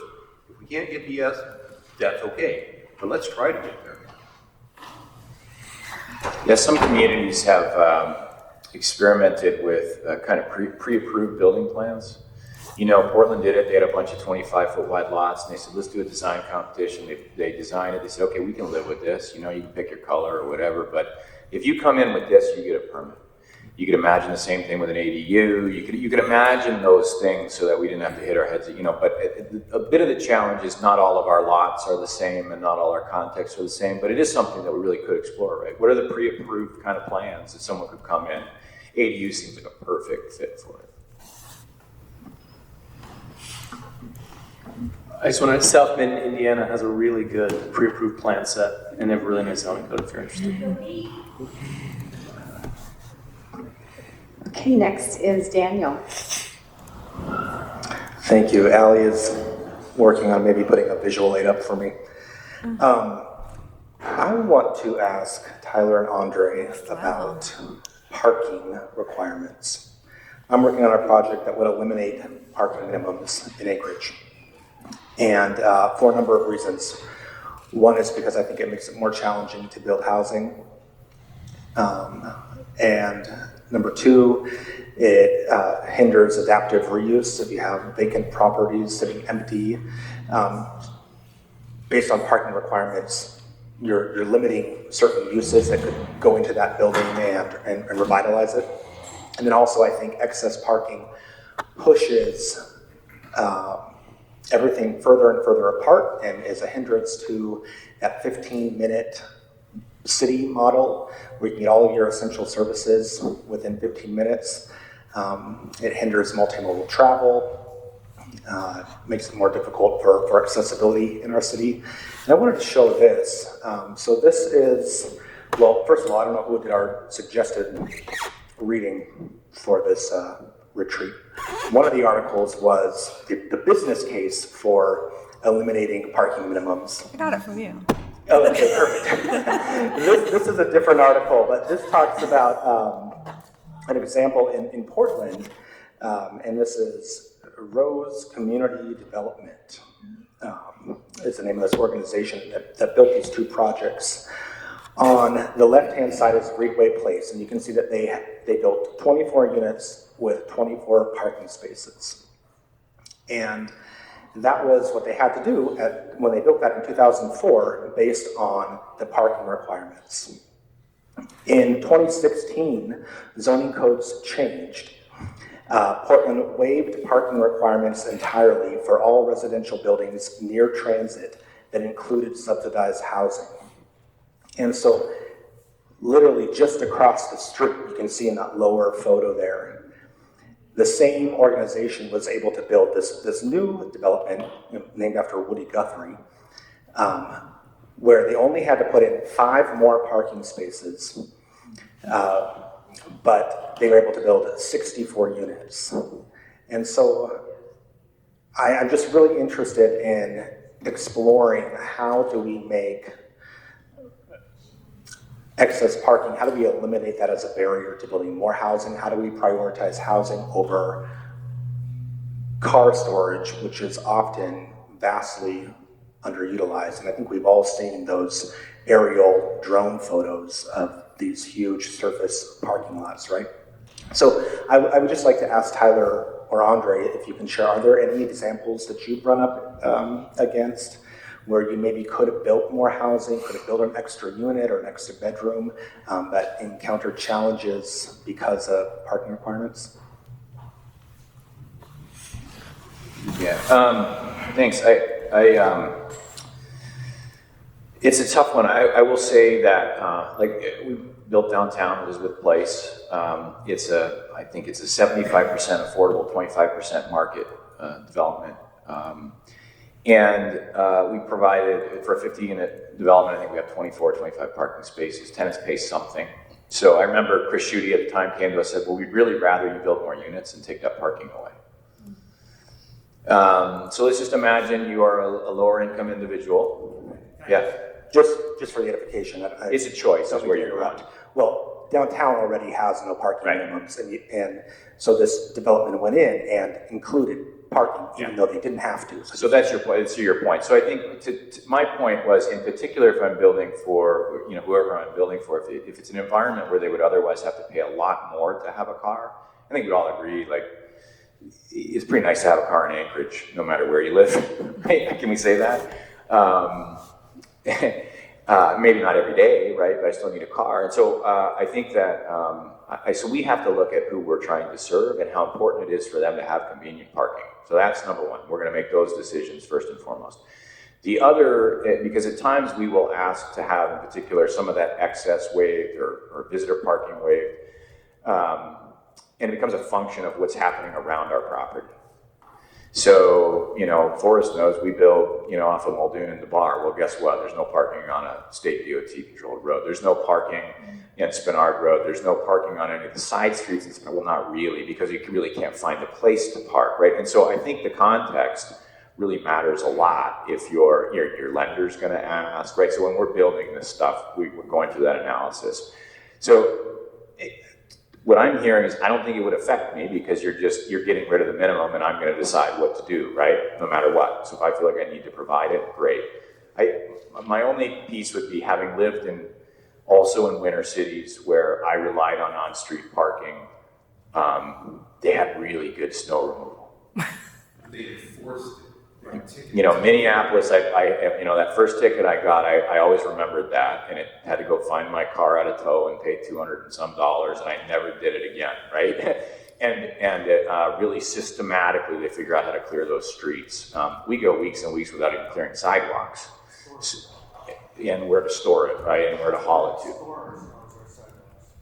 Yeah, that's right. Well, and we built some sidewalks recently that became the muni snow storage this past winter. So that's a systemic choice, and it's been for years. Yeah. Snow storage is on the sidewalks. Yeah. So anyway, I think that's what I think. I mean, I can totally envision it in South Addition and potentially in Fairview having some flexibility, Mountain View, which already exists, right? There's a lot of, and that's where I've gotten the traffic engineer to be a little more flexible in terms of my overflow parking, because there is on-street parking there. I don't think I object to it in any way. I'd be curious to see what happened. We have to make our own decisions until societally or as a community we change and make it easier for people to get around without a car. Yeah, I just kind of echo. I've thought about this one quite a bit. The parking can be a huge pain in the butt on your development. Like, say you have a 100-unit apartment building and you need 100 parking spaces and you have room for 95, and you say, you know what, I think we're going to make that work, but then the muni says, no, you need those 5 spaces. So then you start doing things that don't make sense, and you're redesigning buildings and spending tons of money to accommodate 5 parking spaces that you don't need. That's when the parking is really a pain in the butt, when you get up against this rock and hard place. But typically the parking code is pretty right on for the amount of parking you kind of think you need. And then there is always, say you're building an apartment building downtown on the Park Strip, you could probably work anywhere downtown. You might be like, oh, well, we can get away with a lot less parking here. Or maybe you're on the side of the downtown or South Addition where you do have parking requirements, and you're like, I can get away with less here because this neighborhood might accomplish it or accommodate it. But I mean, typically that's kind of my view on the parking thing, is it's right on. And I've actually developed a Planet Fitness out in Eagle River where the parking maximum played a role. We built, the Planet Fitness was we want all the parking we can have. And I was like, sorry, we're at the maximum parking the municipality will allow us. but we're gonna have this snow storage area and you can park there if you need to. Like, so, I mean, it's kind of just a double-edged sword on parking. I actually think parking is a bigger impediment to our existing commercial spaces than it is anywhere else. You go in for, I think it actually is one of the biggest drivers of not improving commercial spaces in this town. Because you go in and you change a use and you don't have it, and you're sort of stuck. I also think I'm all for the conversation. I'd love to see the space conversation also happen along with the dimensional maneuverability conversation.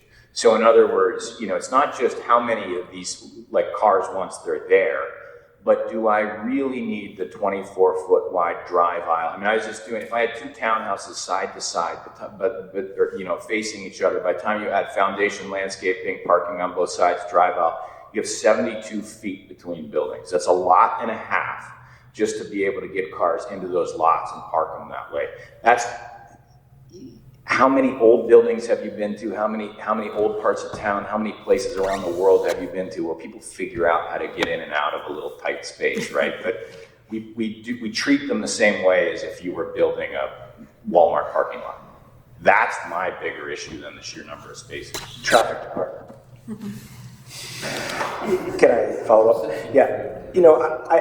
It's interesting because I've heard the feedback about, folks are worried that there's going to be an excess of now on-street parking and there won't be anywhere to park if we do this. Other cities, mid-sized cities, blue cities, red cities have done this, and that has not been the impact that they've seen. I do think that right-of-way management, parking management, snow removal, those are very important things, but those are challenges that already exist now. And I think we can't be afraid of breaking apart these policy decisions sometimes and addressing one thing at a time, but realizing there's other pieces of the puzzle that we also need to work on.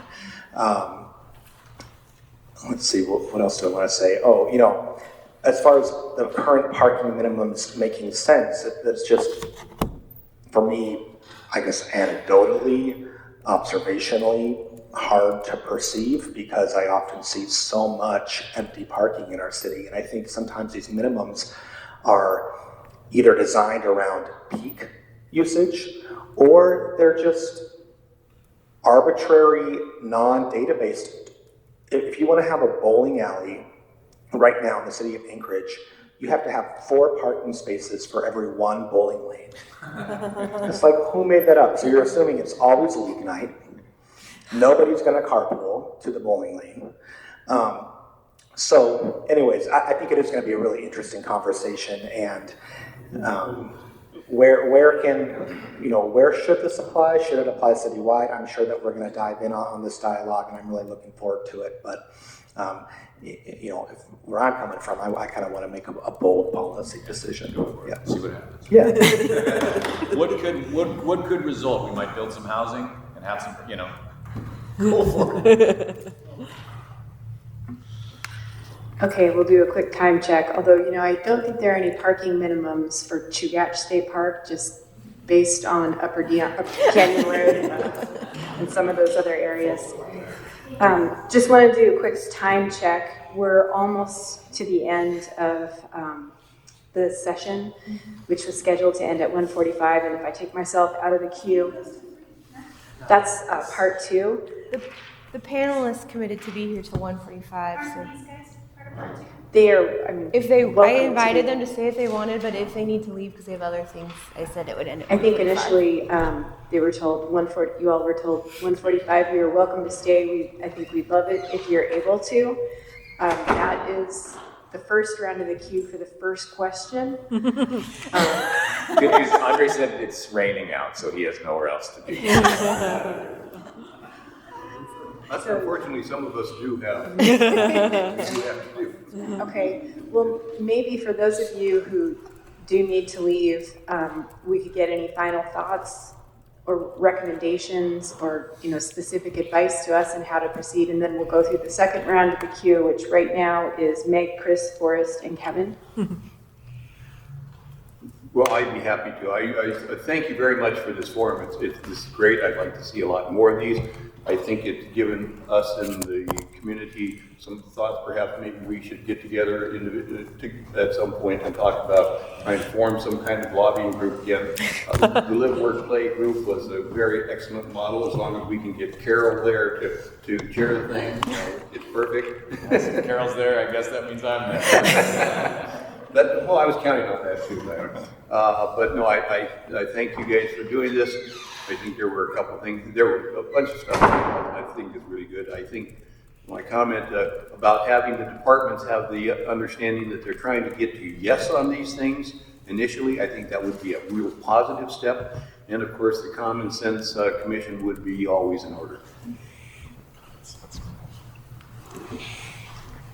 Thanks so much for being here. I gotta say, I am a little concerned that that could be an oxymoron. Common sense committee. I'm just kidding. I'm another one that is going to have to leave because of unemployment, but one of the things, and most of you who know me know that I have pushed for another housing study for many years. I have tried to find funding for it. I think that unless you have some data and an analysis, it's going to be very hard to answer a lot of these questions. And I think there were some really good ones today. But I think one of the things that would make a big difference, and you don't have to start from scratch, a lot of the data is already available. The planning department actually has a lot of data that they went through on the 2040 plan.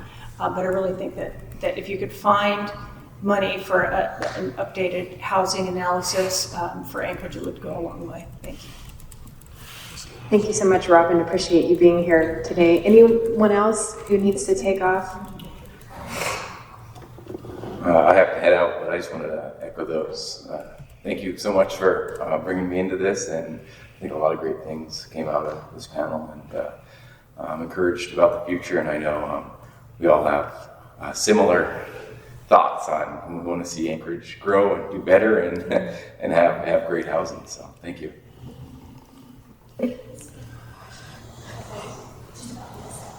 Sure. Go ahead, Austin. I was just wondering, for those of you particularly who are leaving, if part of our next session is about next steps and how we continue to engage you all, would you be open to Claire or one of us contacting you later to say, here's what we're thinking? And it might take us a little while, like, oh, we're going to have a committee who meets regularly, or we're going to have a meeting with all the department head. Traffic's going to be there. Everyone's going to be there. And, someone from Adam's going to be there, and we're going to be there. And we're all just going to talk about examples and actually be there together solving it. Are you open to us contacting you and continuing this conversation and inviting you? Okay, great, thanks. Well, again, thank you all for being here today, and thank you, Claire. Did you want to add anything? Yeah, maybe as you're getting up and walking out, feel free to keep going. Just thank you so much for being here. I took a ton of notes, so I will share them with everyone involved. And the Assembly's next session is to come up with some practical next steps so that this all isn't in vain of a fun discussion that doesn't go anywhere. And I think this format is really well liked by all of you, so I hope to do more of this, especially if we can get Adam and more of the administration here too. So I'll probably be in touch. And I just want to, I'm free until 3, but I just want to know if you all want us to leave too, we're happy to leave. So just know that it goes both ways, right? No, we would love it if you would stay. So thanks. But thanks for asking. Yeah. So I'll go back through then the queue, starting with Meg, then Chris, then Forrest, then Kevin. Thank you. So I have 2 things. When you all say that you need to make housing projects pencil, particularly for rental, what is the presumed percentage of how much money are you trying to make? I'm a very tiny landlord, but I make no money at it. The second question is, AMAX currently has a regional household travel survey set for 2023 using some one-time federal money. I'm wondering if that isn't a springboard for the larger housing study, because one of the things they're going to be doing is inventorying a bunch of things.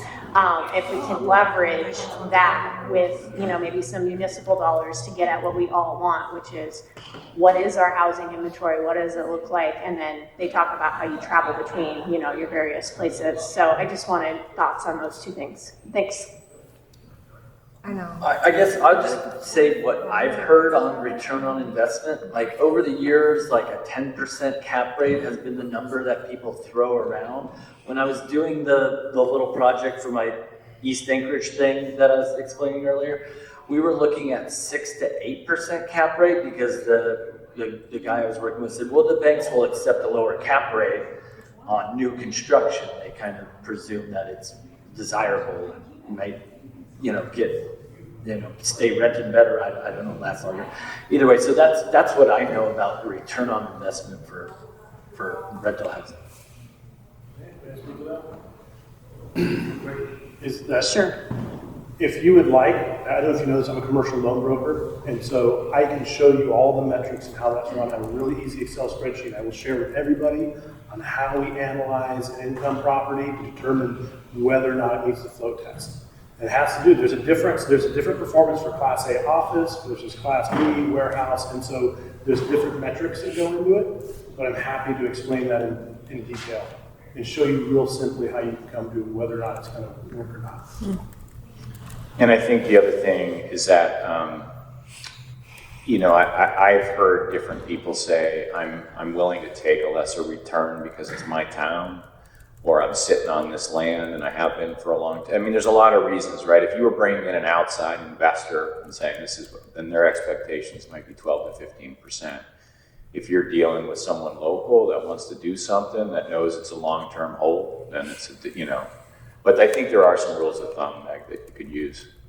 Thank you. And just the reason for the question is if we were hearing about a housing project, particularly a multifamily housing project, and it was coming short of an infusion of cash, or we needed to figure out mechanisms, another funding stream to make those more viable up front to help, get closer to that return of investment. I'm open to that possibility and trying to figure out what kinds of things we can do to be a player in that. Because, we can defray your costs. Yes, that will obviously always help your bottom line. But, it's two ways to come around it. We did that a little bit with ARPA. Yeah, I think you should. And interestingly, I think if you really dig into it, ARPA has some actually specific affordability requirements related to housing that I don't know that everyone knew when we were, right? So we were aware of it, thankfully.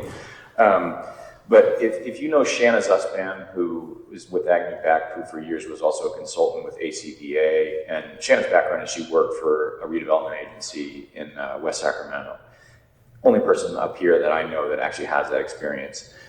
She's been advocating for some mezzanine funding from somebody somewhere within the state of Alaska, right? If you could imagine, if I'm expecting to put in 20% of equity or something like that, and instead I got to put in 40, I'm not going to do that, right? But if there's somebody else that can come in behind the first and provide that mezzanine patient capital, I think you will need it on some of these larger projects, whether that is ADA or AHFC or ACDA. I don't know who the source is, right?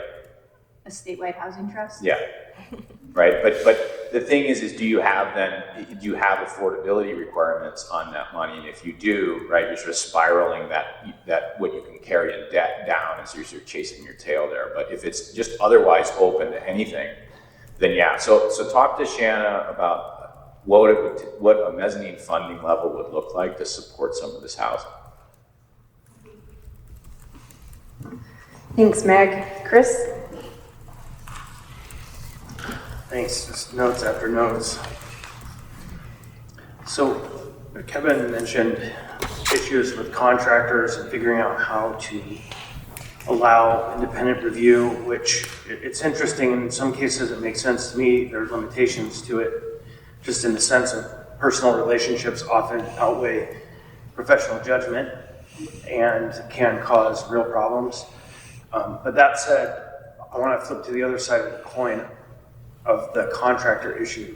And it's something I've talked with the home builders about and realized after my early conversations that it wasn't a home builder's or even a contractor's problem. It's a contractor, home builder, lender, realtor, and community problem. And that's the fact that we have scores of unethical contractors out there that are taking people to over the barrel. They're stealing from them. I have a neighbor who lost $100,000 to a bad contractor who said he was doing everything, getting the permits, going through the process, the permitting department never sent her a notice of violation, or, they sent certified to the bad contractor, and then she had recorded on her title $65,000 worth of fines that can be relieved if the violations of the code were removed. And so I'm here to ask you, as members of the general building community, to contemplate the creation of a kind of a seal of approval by the industry and by the market, not a government-driven process that establishes quality, because government's job is safety, not quality. It's really the market's job to provide quality.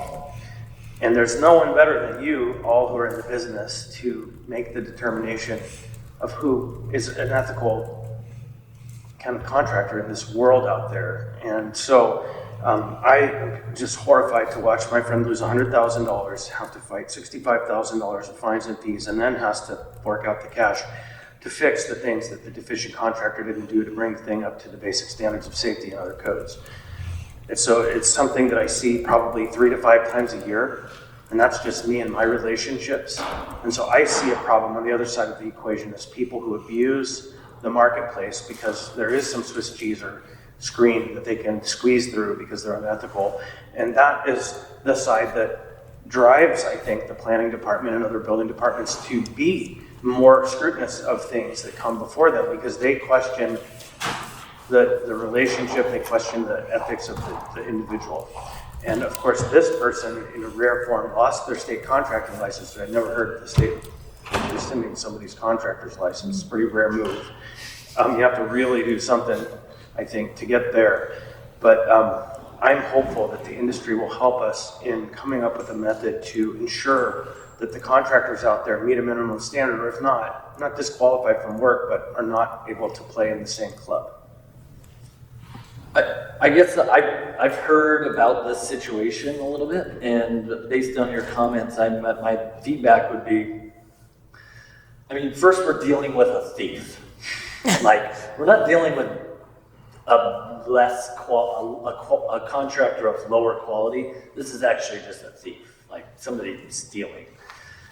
Because my fear would be, I was just at a friend's house, family that I grew up with. She's a widow. She's trying to sell her big house on the hillside. It's just her, her kids are moved out of state and her husband passed.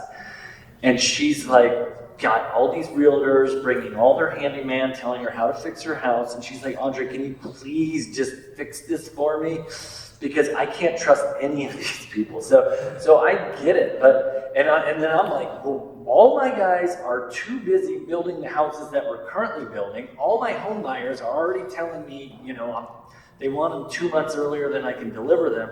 So it's hard for me to kind of jump into that arena. And my fear is that if you put more roadblocks because of one thief, that you're going to eliminate these small-time guys that are filling that gap. And our housing stock is falling apart. And so you need all the little small-time handyman you can get to keep it from just deteriorating completely. And so that's my fear with that, is that that's my point. How we do it, where it wouldn't be us, because if we did it, it would be a roadblock. But if the general industry, which includes lenders, and includes other builders, and includes realtors, bankers, it isn't a hurdle, it's hey, I'm a quality provider. I have 3 years in the business, and people will give me a gold star for the work that they've done on their house, and there aren't other disqualifiers. So it's you, not you personally, but the field, me. I have a real estate license where we would participate in the process of establishing a basic level of qualification. So it's outside of any roadblocks. I could still choose to use John Smith on the list, even though he has red ratings and has done terrible work for 50 people. Buyer beware. But at least there's a method for us as a market for people to go to and understand. And it's not just this case. This case is just very fresh in my mind because I'm intimately aware of it. But I hear 3 to 5 of these cases a year, and nothing so egregious. Yeah, when I first heard, my comment was only do business with members of Anchorage Home Builders Association. And that's exactly why I started with Eric, and I kind of gave him help. I'm like, you guys need to do this. And then he pushed back, and rightly so, it's not your job. but I think it's a job of the field. And then that would distribute the liability across outside of any entity for being the one that puts out things that aren't so nice about people. Yeah, then real quick, a little bit of building history, and there was a developer who developed a subdivision. It was on community sewer system. It was out Raspberry Road. Built the houses, sold them. Community septic failed. The city, he kind of just said, "Oh, not my problem." The city ended up putting city sewer down Raspberry Road further than it had been before to bail him out. They lobbied the state to pull the guy's contractor's license. The guy's wife gets a residential endorsement, and the guy continues to build 3,000 or 4,000 units in the city of Anchorage, and everybody kind of treats him the way, just like whatever. Oh, he's still building them. The endorsement's in his wife's name, and everybody knows kind of, or at least some people knew. I knew. But that's kind of like, you just proved my point, though. Like, yeah, and then we actually have city codes, like the 2190 site condo ordinance is like a response to this development. Yeah. So it's tricky. Anyhow, that's an area that I find of great value to protect the consumer without government having to act. Is a third party sets up a review process and a gold star program. Thanks, Chris. I think this is a good follow-up item for later too. So next is Forrest. Great, and I was kind of hoping Dan would be here. He has a dog-related emergency. So I want to go back to what, it's like an hour ago now, but what Kevin was saying about models, I think is really important. We're talking about big ideas that we could have a direct impact on. I think Dan's parking is one of them. Another one is, so I want to understand a little bit better about this concept of, I'm remodeling this unit, and then the city is forcing me to update everything else. Is that something that's long existed in our law, or is it something that came about as the new Title 21 reform? And if it is the new Title 21 reform, we might seriously consider repealing it. And I know that is sacrilege for some folks, because how can we allow this to happen? But the context now is very, very different. We do have deteriorated stock. We desperately in need of housing. The other counter argument is the Grenfell Tower fire in England, right? So 72 people died because there was this horrible building that wasn't up to code, and you guys probably saw this on the news. And that will be what's thrown at us if we go this route. But I still agree with what Kevin said. Like I think we should have some kind of good safe harbor or good Samaritan law, where if you're doing what is definitely a pro-social thing and trying to go remodel a couple of units, you should not be punished and forced to bring up that whole eightplex. And then the question would be, okay, well, what about, you saw all these violations, how can we just let those just lay around? It's so dangerous. The answer, though people don't like it, is tort law. So you record those things, it's in the public record, and if somebody gets hurt or dies in your building, you're gonna be sued into oblivion, and you should be. If you knew about this thing, you didn't bring it up to code, and it causes someone to get hurt or killed, then you should be sued into oblivion. And that is the private market. That's how our markets work. And so, but I want to ask the question of, how did we get in a situation where making a little change to one unit forces you to change the whole building? And then, is there any way to undo this? Doesn't mention questions. It gets super complicated, but I'll try to kind of tackle a couple of things. So first off, in Title 21, there's actually a code that we ignore in the city of Anchorage constantly. And it says that any development done under Title 21, and then you go to development, and it's basically you remodel your kitchen, that qualifies as development.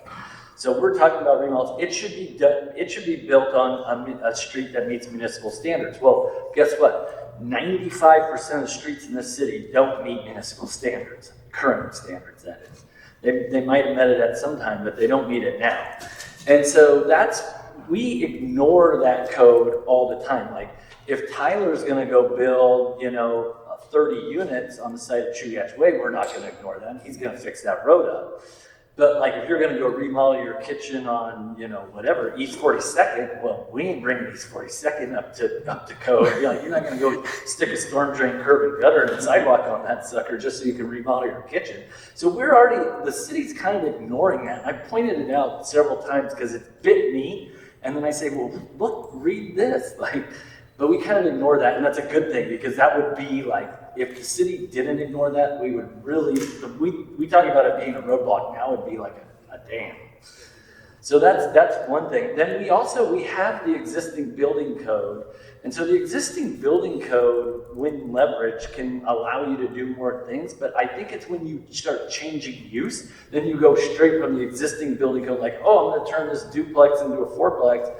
That's when you would go, oh, existing building code out the window. Now you're bringing this thing up to current code.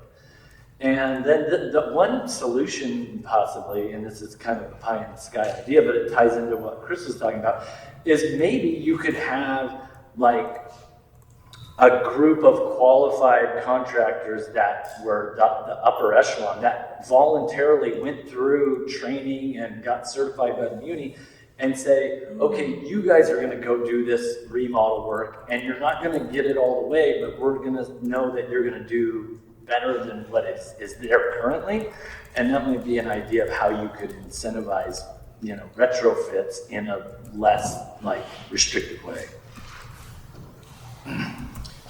Kevin, you said it was from going from 1 unit to 2 units. Is what you, because I think. So I've converted fourplexes into sixplexes into fourplexes. Changing the units, yeah. And so that falls into what Dan said. I can take a building with 8 units and let's say they're all 2 bedrooms, so it's a 16plex. And I can take 2 units and divide them in half, turn it into 10. It still has the same number of bedrooms, but then I run into traffic problems. Because they're like, you add units, you need more parking spaces. I'm like, it's the same bedrooms, the same amount of people sleep here. No, traffic. And so it's like, okay, well, I tried to create 1-bedroom units as opposed to the same scenario. We run into it. It's like you said, all these blocks. And so, yeah, I support that. And, you know, the code compliance study, it's just that is the, you know, they got a lot better of it. There was a gentleman who worked there in code enforcement who longer works there. Just so you guys know, it used to be in code enforcement that they would talk to Alaska Waste.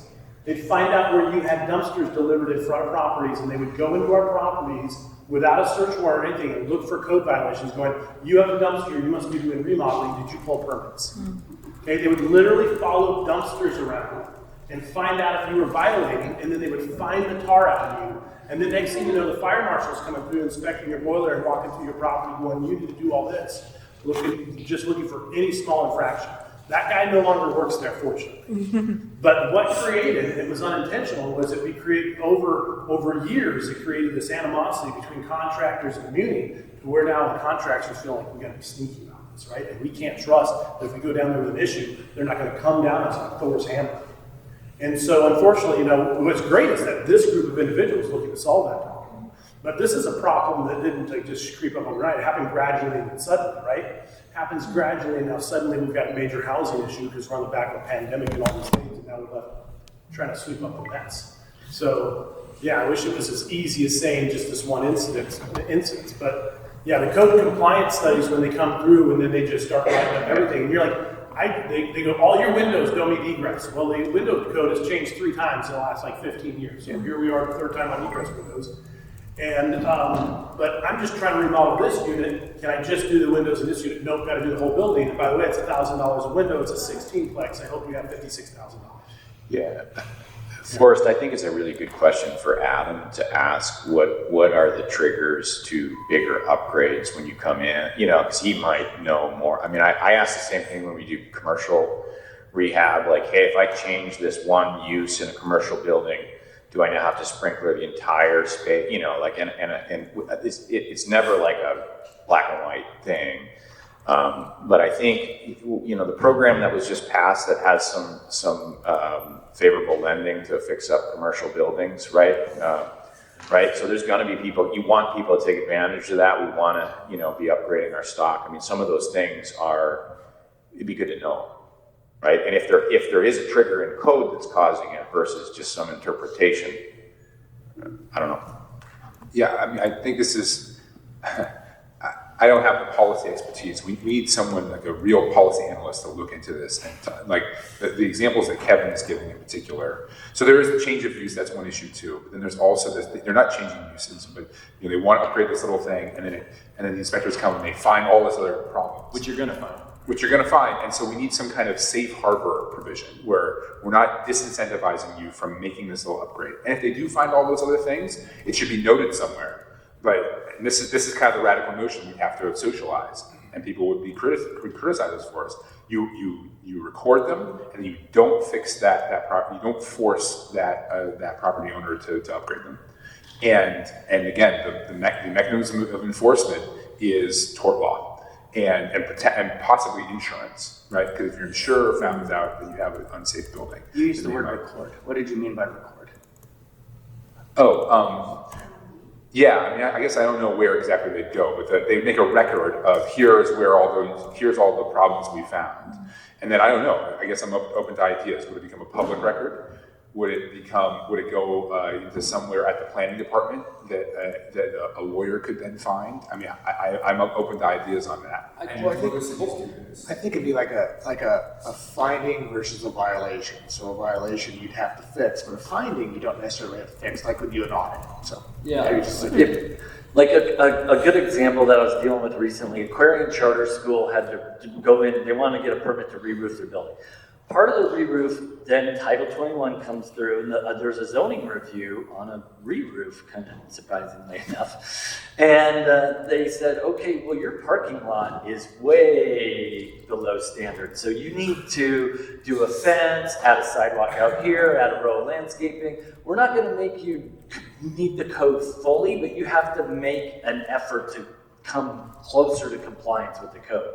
So part of their re-roof permit, they have these kind of landscaping and we just had a meeting with PM&E yesterday to discuss what PM&E is going to do on 32nd Avenue, because Aquarian doesn't, first of all, they don't have very much money.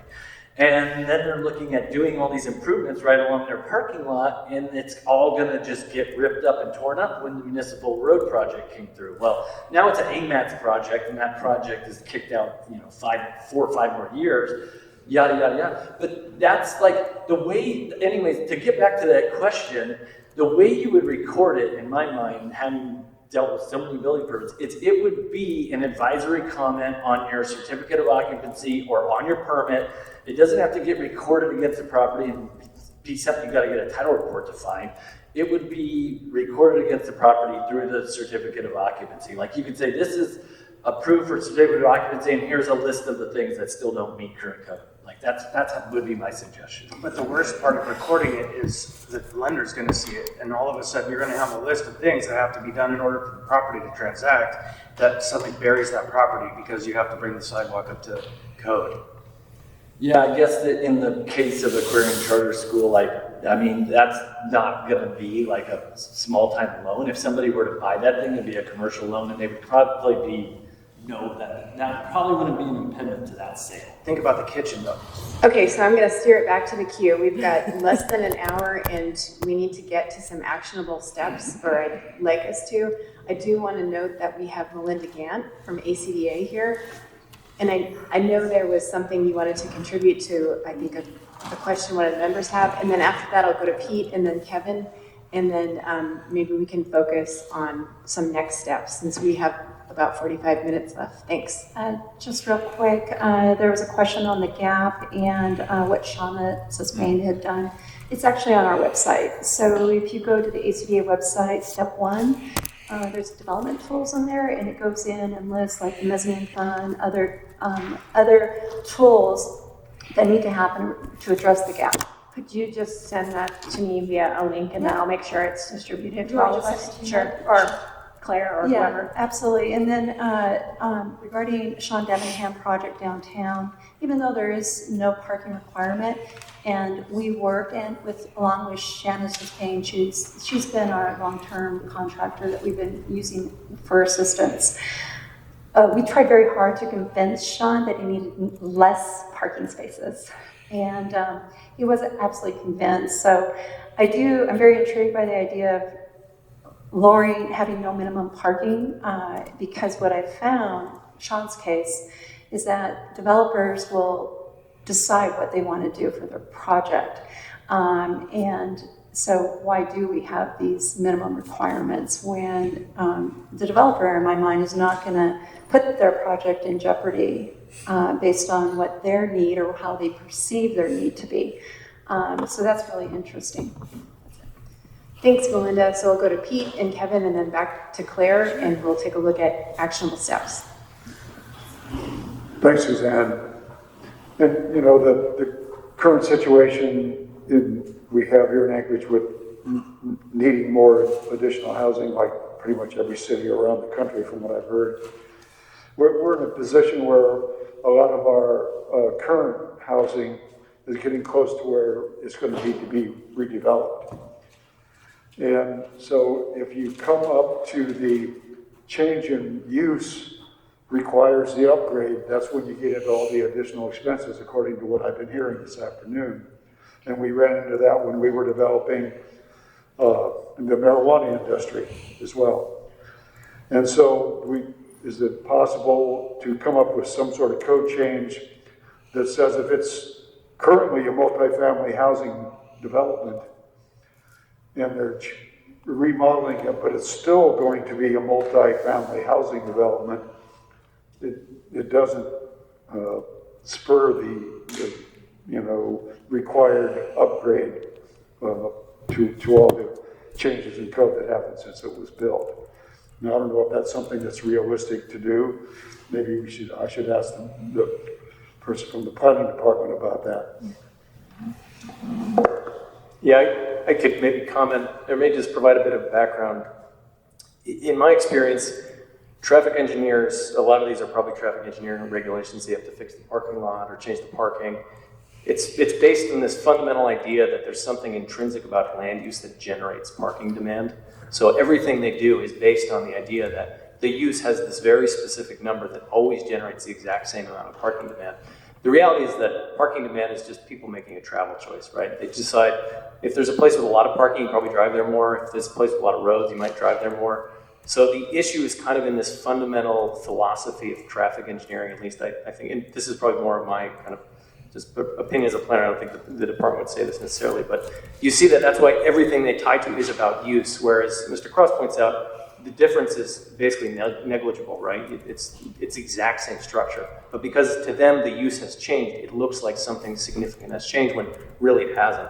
And I don't know how to get away from that because there's this belief that a use will create demand. I mean, with the ADU ordinance, the proposal we made, we only got 2 agency comments against. One was from JBEAR, which didn't want ADUs around the runways. The other was from Right of Way, which says this is going to create a traffic problem because they believe that the existence of an ADU will always have a discrete amount of traffic associated with it.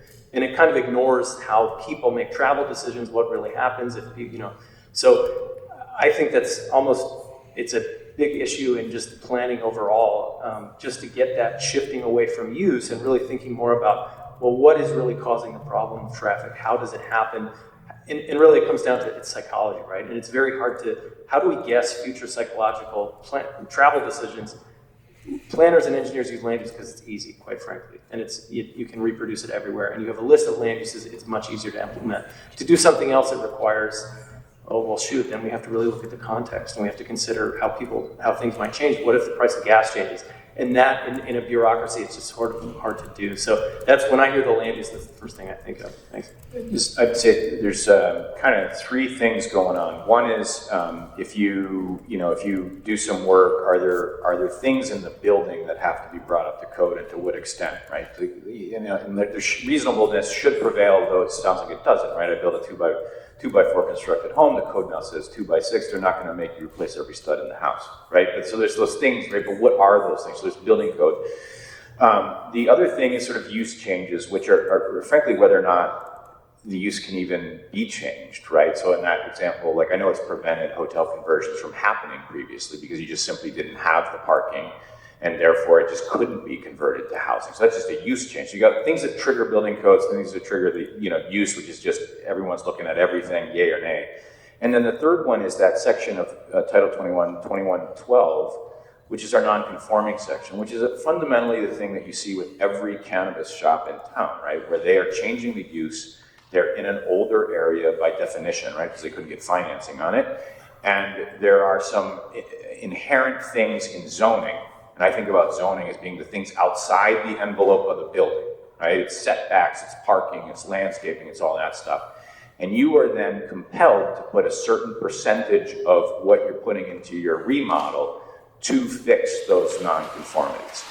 And if you can't do things on that site because I can't get rid of parking to put my landscaping back, then there's this provision of 2112 that says you will still give the money to the municipality, and that money will be spent within the community council that it was collected in, right? And I've known people, and I have no idea who tracks that. I have no idea. I mean, I know my thoughts on whether I guarantee you those triggers force people to not walk in to the building permit section, right? Because you already are trying to figure out, how am I going to make use of this old crappy building? And then on top of it, boom, I got it. Now, the flip side would be, we want to improve our community. We like landscaping. We like, right? So that's the reason why you have nonconformities. But it is a bona fide, built-in disincentive to make changes to existing stock. And I was just going to mention that when we were building Chelsea and Muldoon Park, the nearby Arby's was in the process of remodeling, and they were in the situation Tyler had just mentioned. So they ended up donating $20,000 to the development of that park. Yeah, it worked. So ever since then, when I feel like I'm going to go want to do some fast food, I go to Arby's. And that $20,000 paid off. Another big issue for housing in this town is like when I drive around Fairview and there's sixplexes everywhere and the parking does not meet current code, and I think about how do you redevelop this building or even just remodel? There's nothing you could do. It's like they're incentivized to do nothing to those buildings because it's literally impossible to make them comply. Like there's no way that you could, you just turn them into a duplex at that point is like your only option. The whole street. So the last person in the queue, Kevin? Thanks. Yeah, when you talk about it, I'll tell you one more horror story before I go through. I got some gaps here I'm going to fill in based on what individual said. Remodeled a fourplex, did a bathroom remodel, and I tore out the sheetrock. I put half layer of Durarock, which is like concrete backer, and then I tiled it for a beautiful tile wall. Permit comes in, they go back to re-inspect it. You know what I didn't do? I didn't put a half-inch layer of sheetrock. You're required by code to have a half-inch layer of sheetrock because that's the fire rate. They had me tear out all the Durarock and all the tile. And I said, if I had just put a half-inch layer of sheetrock, that would have been fine, right? But a half-inch of Durarock, a quarter-inch of mortar and tile is not sufficient to meet fire code.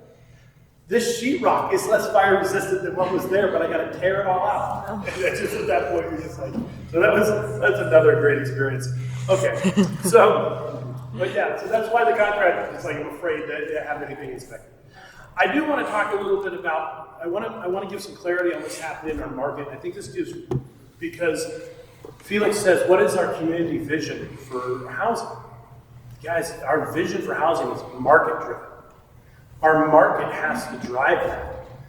We can have a vision of what housing is, but if people don't want to buy it or live in it, then they're not going to consume it. We have the largest per capita of VA and military buyers in the nation are in Anchorage, Alaska. The VA loan is the most powerful loan. You don't even need a credit score. I don't know if you know that they have a VA loan. You don't need a credit score to buy a property. It's based on every situation. An individual can even have financial difficulties and things, but that allows for a ton of individuals that are buying properties with zero down. It's a fantastic way to build wealth, and that's part of the reason that we've got this housing issue, right? Because you've got it creates a lot of really qualified buyers. But the VA allows people to buy properties all the way through 4 units. They can buy with zero down, buy a property they can live in for free. That puts a huge demand on that fourplex, which by the way, great, let's build fourplexes. The problem is in Anchorage, we don't look at fourplexes like residential. Even though they're sold as like on a residential loan and they're looked at in inspections as residential, they have to be built to commercial standards. So we have put in place building code requirements due to IFC because it drops out triplex and larger, a whole different code requirement that pushes these properties out of the realm of affordability, although there is a huge market for it, okay? And so one thing we might look at is, do we change how we look at triplexes and fourplexes and start the commercial and these egregious standards at 5 units above so that we can allow for these buyers to get in these properties and live mortgage free and rent the units out? I think that would be something we got to look at. The second thing I think we got to really look at is short-term rentals. Guys, we should have no limits on short-term rentals. The market drives Airbnbs. What happens if a bunch of people and too many people put up Airbnbs? It's going to get to where it's no longer affordable. It drives that index down, and they're going to go no. The only reason why there's so many Airbnbs right now is because there's a lack of workforce in our hotels, and they're running 80% capacity. We know this. Our hotels are running at 80% capacity. They jacked up the rates to make up the difference because they don't have the staff to run the entire hotel, right? They're short employees. So they reduced their unit count but jacked up the prices on the rooms. Well, if you're a landlord and you can rent out a room in your night, throw some furniture on it for $1,500, $2,000, furnish it, and rent it out at $200 a night, I'll do it. But guess what happens? That's not going to last. Inevitably, something's going to happen and that market's going to shift. And if you've ever owned an Airbnb, it is a miserable business to self-manage. It sucks. You think you have plans on a Saturday and then your house cleaner doesn't show up? Guess what you're doing on a Saturday? Or what you're doing, you're scrubbing the toilets and you're cleaning the house, right? So I think we also look at removing these Airbnb restrictions because, listen, if a homeowner or whoever it is willing to invest in that, create for a short term, in 2 or 3 years, they may decide, or in 6 months, they may decide, this is not the business for me. I would rather just rent it out long term. The market will drive that to create more rental units. At some point, they'll realize either the work is just not worth it, or at least there's a financial incentive up front, and then they're like, I changed my mind. But all it does is create unit count. We've got to get up to unit count. And this also pushes back on what I think, as far as what Meg said, is that, hey, can we give incentives? So you need to understand that this increase in interest rates, the biggest effect is not on our residential, okay? It's on driving rents up. And you're like, how can interest rates drive up rents? Here's why. A large percentage of your investor owners have owned properties for a long time, okay? They've owned them for a very long time, which means their debt service is really low.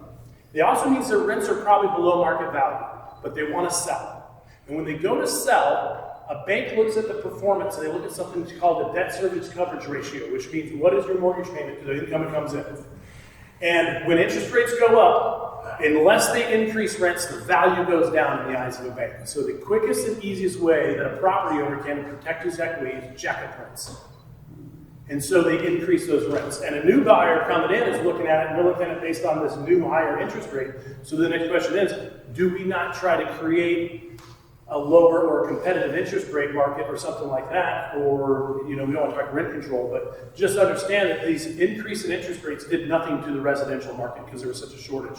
What it's done is it's drives rents up and created an even worse situation for creating unaffordable housing. And what do? That's the bond market. I don't know how you address interest rates, but we can take triplexes and fourplexes and make them easier to build and remove these stigmatism towards Airbnbs and realize that inevitably you'll end up with more units.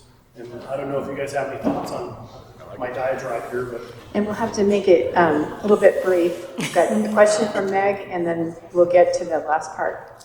Yep, my only thought on that is if there was a state housing trust or some other entity that they could actually, if they offered, HUD has a 40-year loan that I've been looking at doing 60 single-family homes, small single-family homes as rentals. It's a model that's been popular in America.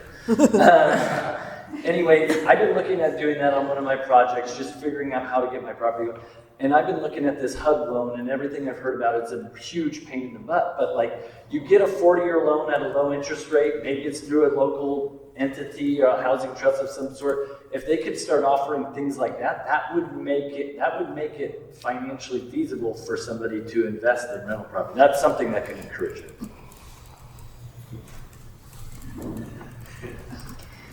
Anybody else?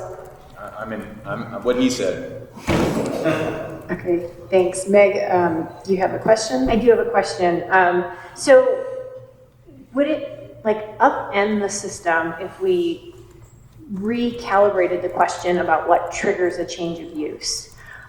So if the type of use is a habited structure and we're changing the use just to increase the density of the habitable structure, there may be times when habitation from 1 unit to 6 units might be something, but it feels like if we're already letting people live in the structure, there's some basic presumptions we should be able to make about the structure.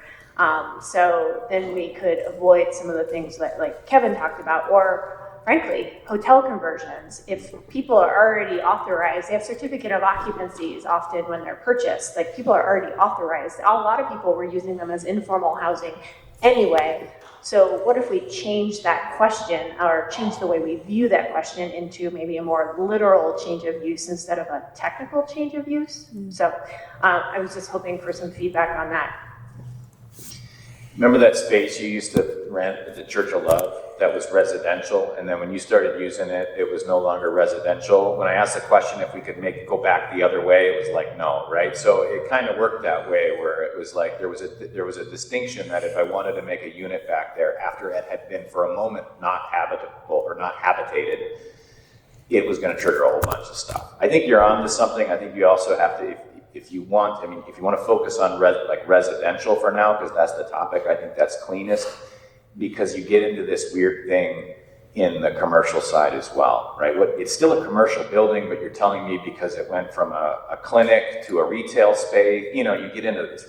Honestly, Daniel would say if it was just all about form-based, who cares? Like, it still was built. Why are we really going back and re-looking at this thing? We're just using a building that has to come up with a use for 40 or 50 years. Of course fundamentally it's gonna change. Another thing you might be afraid of is kind of what you're alluding to. What my fear was, if you take a single family house and then you make it into 2 single family houses, there tends to be certain neighborhoods that push back on that. I mean, I would love to turn my current house into a duplex, but I've been told no, I'm not allowed to do that. Yeah, if I could also By your husband? comment on that. Just kidding. I think that's where it really gets into the cultural piece of these uses have these sort of cultural categories assigned to them. And there's a huge difference between a single family and a duplex, even though, as we saw the other night with a renter versus a homeowner. In Germany, and this is kind of an extreme, in Germany they have a residential zone, and what residential is, it includes stuff that you do on a daily basis, like a grocery store or a coffee shop, and just that concept that that's what residential means. Honestly, I don't know if the United States is ready for that, but it would really fundamentally, because people strongly believe that there's a fundamental difference between a single family and a duplex. And that's 70 years of culture that is kind of baked into that. But Forrest? Yeah, I feel as you said that the history of zoning in the United States is checkered, to say the least.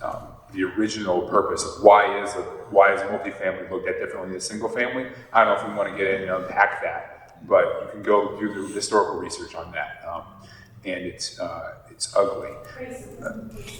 Yeah. Yes. I want to follow up on what Meg just said. How exactly would we change this? Like, let's say we want to really liberalize or really change the way we look at change of use and really reduce those kind of requirements. Is it something that's imposed on us by state law? Is it something that exists in Title 21? Is it somewhere else in code? And is there the political will at this table to at least try to remove or significantly alter that portion of our code? So I did work in Oregon. I don't think we should bring Oregon stuff up here necessarily, but Oregon state law, House Bill 2001, a couple of years ago, basically allowed up to 4 units on any residential lot in cities over, I don't know, 50,000. So that essentially redefined residential as up to 4 units. And there are, I think, probably some good, and again, I can't commit my division department to anything, but it seems like if you can get residential financing for a fourplex, and it gets all these people who have some capital lying around who can do it, I think that's why the fourplex is kind of a nice number, and that is maybe what it would look like, but you can look at how cities have responded to that, how people respond to that in Oregon, but I think that's maybe the closest analog of, they just said, you can now do this. You don't have to do anything. You can keep a single family home as long as you want, but now you can have up to 4 units. And a lot of the zones, I think the base zone in where I was working, it's now like R6, 16 or something. And that's it. There's just no zone below that, except where it's limited by septic or this or that. So as far as I know, I don't think there's a state rule against that. That is probably a local thing, and it's worth looking at how things went in Oregon. Thanks. The Obama White House put out a housing study that really does a great job highlighting zoning, redlining, all these things. One of the things that they propose as the solution is the possibility of federal or state laws that override local jurisdictions that are literally kind of have negative housing policies the way they see them. And it's very good paper if nobody's ever read it. But I guess if there was talking the state, I guess, could make a law that would allow that, but I've never been able to get much traction out of the state, so we've always attacked it from a local standpoint. And I don't know that this room can do much more outside of our local codes, but we definitely have control of those, I believe. I guess, one more thing. When we talk about making bold changes, we had this when we were redoing the building codes recently, you have to be ready for the home builders to say, no, we don't need to put residential sprinklers in a house, and the fire department to literally come up there and say, here's pictures of burnt babies. And that makes it very difficult. And so I guess I just kind of throw that warning out there as that's the kind of stuff we're dealing with. Or if you want to put a type 2 curb in, here's some news stories about kids getting ran over. It's purely acreage, because Wasilla, they have no problem building fourplexes anywhere else outside that. So this is a really productive conversation, I think, and let's check in on the schedule. Claire, are we still on for the photographer? Because I know more members are asking to be in the queue. We are going to move the photographs inside, if you hadn't guessed already. So the photographer is going to scout out some good locations with lighting and stuff for that part. And I will build in a break for you all to change and get ready for those photographs. So we have about 20 minutes left. I do want to take some action steps today, so I don't know how much further to let this conversation go. I'd love to just, I was thinking we could brainstorm just some what your top priorities are today, and then maybe assign people or committees to work on them. Maybe Felix is good at this kind of thing, but we'll see where it goes. But I think it'd be really nice just to have some action steps before we go, since there's so many great ideas today. And it may be that our next action step is to schedule another one of these sessions for a day, and continue talking or get other people in the room. I know, Chris, what's that? Review all of the things that came out of it to see what. Go ahead. The next meeting could be to review the notes of this meeting and the things that rise up for us out of those notes, and the second after proposed might be the things that actually rise up. So, but we can do some of that today. And just, if I might, Madam Chair, Suzanne, with the parking minimums, Daniel, and with issues related to, let's radically change of use policy, I'm going to speak a little bit towards my inner reactionary, if you will, and say that I am not interested in rushing headlong into policy changes without contemplating the ramifications of them. And so I was going to jokingly ask, as a final comment, how do you all feel about sprinklers on the hillside? the reality for me is that I want to understand what the shift in policy is going to do in a general way. We don't have to know, we can't predict the future, but we can assess.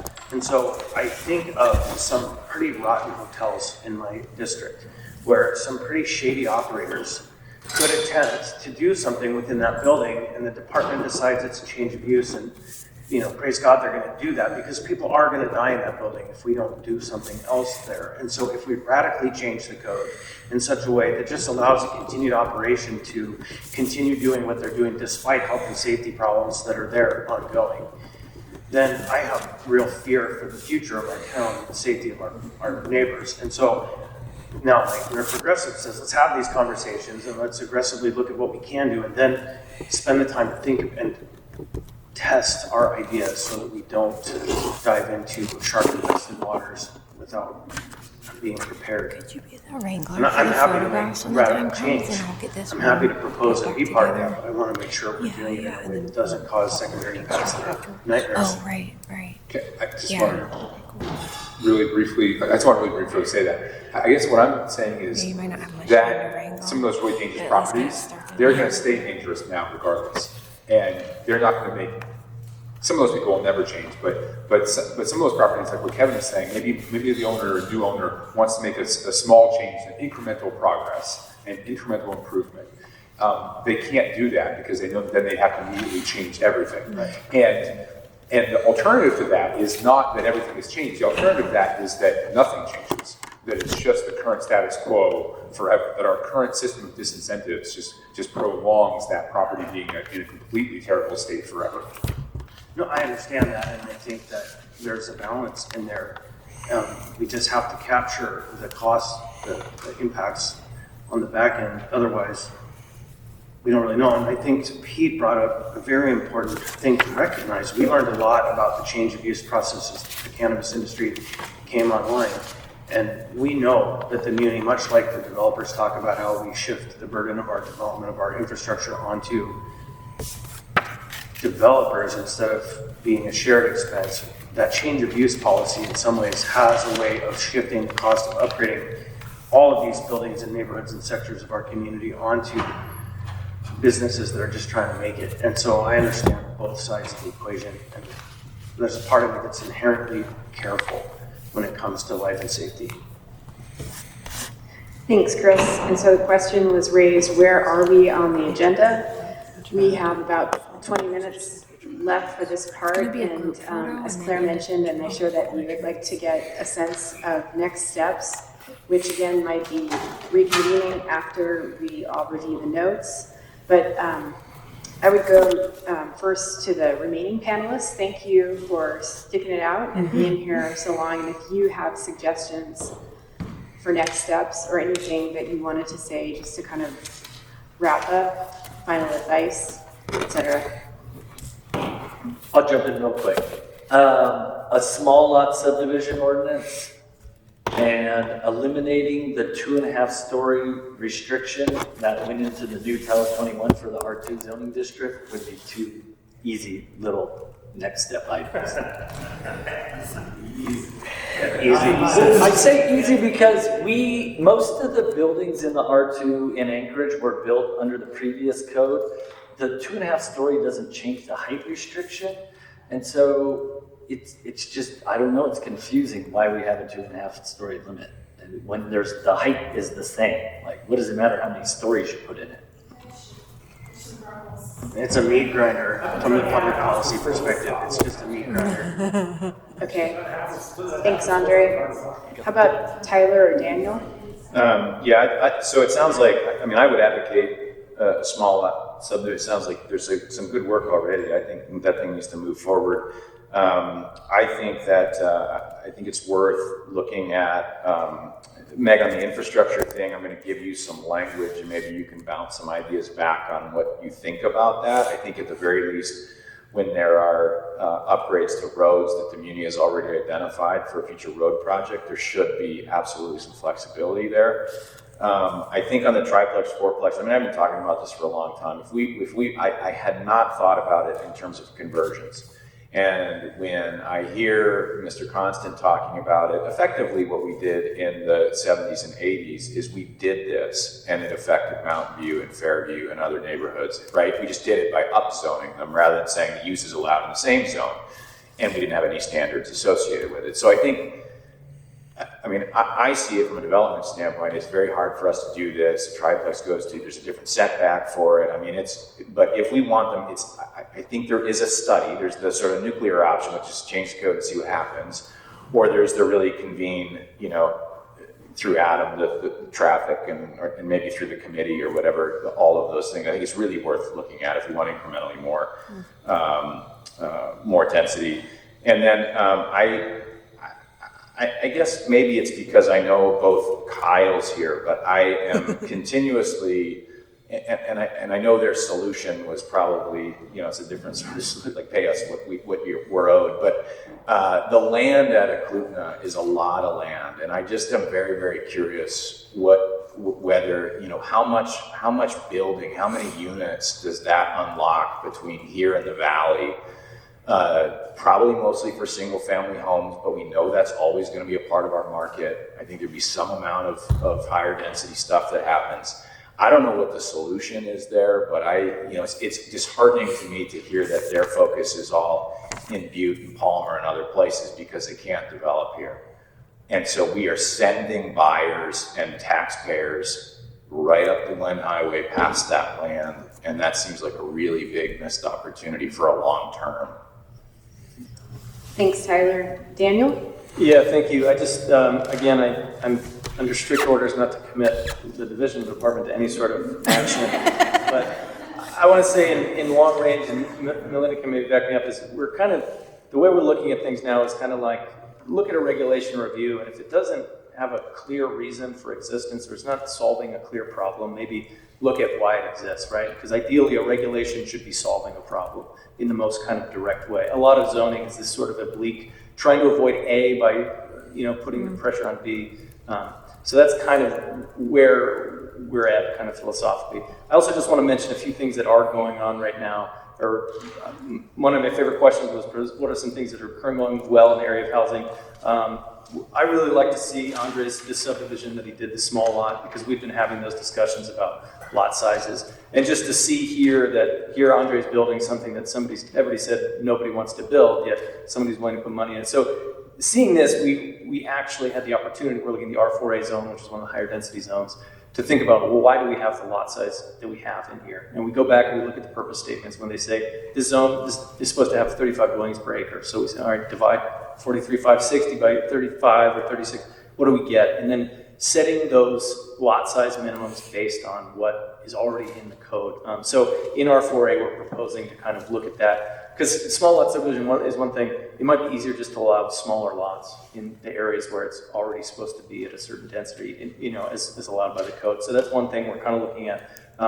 We really liked McCain Loop. The CHOT did a great job over there. It's a great proof of concept. I think the kind of competition piece, I personally see as kind of going to places other people won't go. I mean, the way some of those designs, they were really generous to us. They took us out, they showed us. We had kind of an interdisciplinary group walking around. So we are really happy about those partnerships. Also, Andre's been on the ADU work group, which has just been so helpful, having builders, architects, other people involved in those as we put the codes together.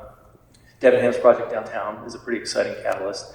Our downtown code is coming through. It's vastly simpler. It's really trying to get to, let's just focus on what's really important and get rid of the stuff that doesn't really matter. The ADU proposal is coming out on September 19th before the Planning and Zoning Commission. Might be a little bit contentious, but our proposal is really that we're trying to solve this problem. If there are policy issues that need to change the proposal, those are policy decisions, but we want to make it so people can build ADUs in the place they want to build it. And then the reinvestment focus area, which I know is sort of, people look at it and say, what is this thing? That's been on the table for several years. It was just trying to get it going. It's really building a framework. Hopefully it provides something. Maybe it won't, but just to be frank, we're hoping that it'll provide a framework for those larger discussions that allow for those sort of partnerships and the larger kind of, it's really a big development agreement, right? So those are some of the things we're looking at, and of course we're always glad to provide more information. Would have been helpful before we built. before we built the thing, but if I could just say, the multifamily design standards, remember when we were redoing Title 21? BOMA convinced everyone to throw out the commercial design standards, right? We just established here that the only people building multifamily housing is Cook Inlet Housing. So I will just tell you that the multifamily design standards exist for Cook Inlet Housing, and it's the reason why all our buildings look the same. So and it's a reason why it's complicated and a pain in the butt, and we would build to no lesser quality. Just because we were the only ones at the table, it got stuck in, and because we were worried about the guy that Andre was talking about from past years, who's coming back from the dead and doing his thing again, we kept them in. But like, I make them simple, get rid of them. They're not serving any purpose. Okay, thank you all so much. Just one other,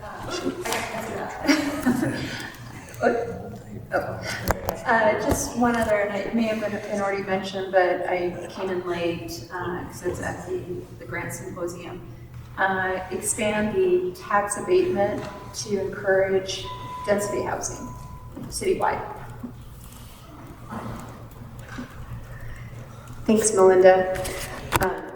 And I didn't mean to cut you off, Melinda. I was going to say, after Melinda, we're going to do a quick, as Felix calls, throw ideas on the wall from each member where we go around and rapid fire. And would one of you be able to put them on? Melinda, did you want to comment on anything else? I know. Okay. That's my big ask. And fix it. Yes. There's still a problem. Okay, is everybody up for that? Will that work? Go around and just any ideas that you want to put on the board there behind you, Pete. Claire will write up any follow-up.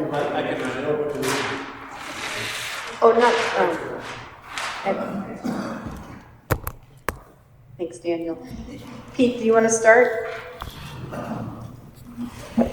Well, I just happened to think of this, and I don't know if this is something we want to put on the list, but there used to be something called a zero lot line of buildings, and I know there used to be some of those over off Old Seward Highway in South Anchorage when I was, And so, are we building those anymore, or would that get us more units per acre, or why were those built in the first place? Just wondering. Zero lot line turns a duplex into two fee simple houses, technically speaking, but the term gets blended around, so it's tough to know what you're talking about when you say zero lot line, but that's technically what a zero lot line is. And the small lot ordinance thing that I'm speaking to is similar to that. It's what some people, but they don't necessarily, the ones I'm talking about don't share a common lot line. Like a zero lot line is just a duplex with a lot here and a lot here. Thanks. Anything that you want to throw up on the wall there, Pete, for follow-up or potential action?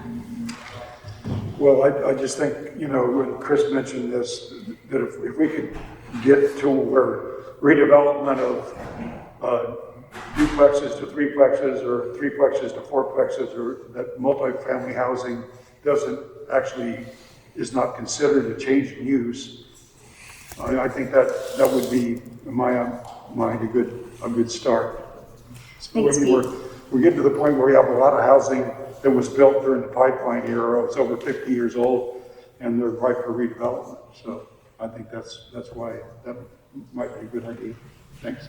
Thanks, Pete. Kevin?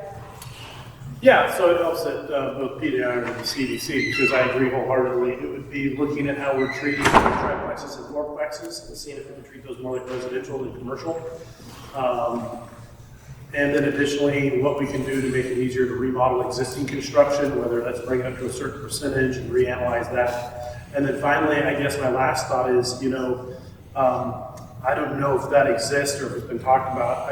I'd be interested in whether or not not another board or commission, but whether or not all the planning departments oversee a group of individuals who then, whether they coordinate or if you have grievances, what does that look like? Like, I guess I'm just looking at how we improve this relationship between the planning department and the public, and whether or not there needs to be a barrier in there that people can come and talk about their issues and concerns. Because right now, I will tell you, the contractors are afraid to come forward because they're afraid that the planning department or zoning, code enforcement, all that will be, hey, you're complaining about this, I'm gonna make your next project a nightmare. And so how do we create a border in there? And I guess those would be my 3 top items. Thanks, Kevin. Daniel?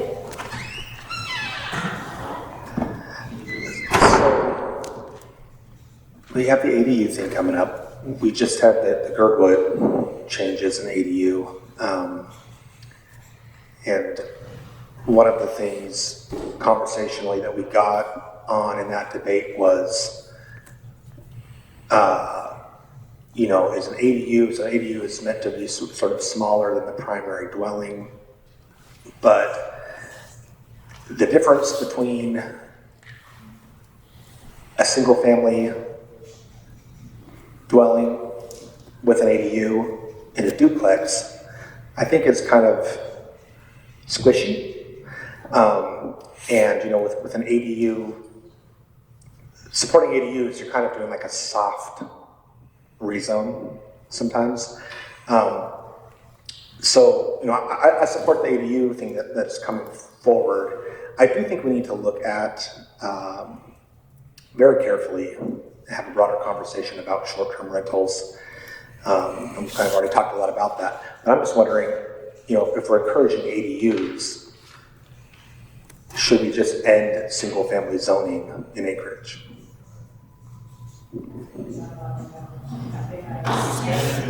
Right.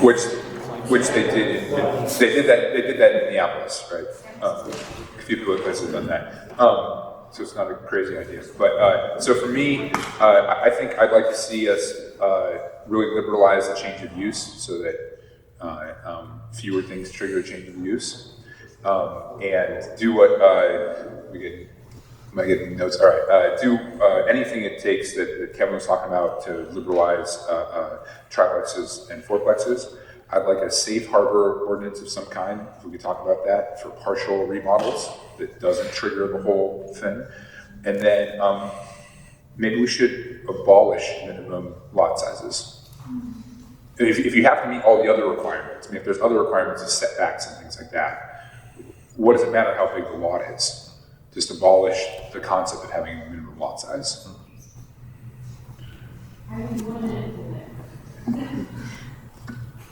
Meg? So, the planner raised his hand when I said that. I just want to mention, there is a subdivision, in the subdivision code chapter 8, there is a lot size minimum, but just, it doesn't really matter, I'm just saying, in my planner thing, that there is, in no matter what, to all zones, the subdivision code also requires a minimum, but it's not clear what it's based on, but yeah.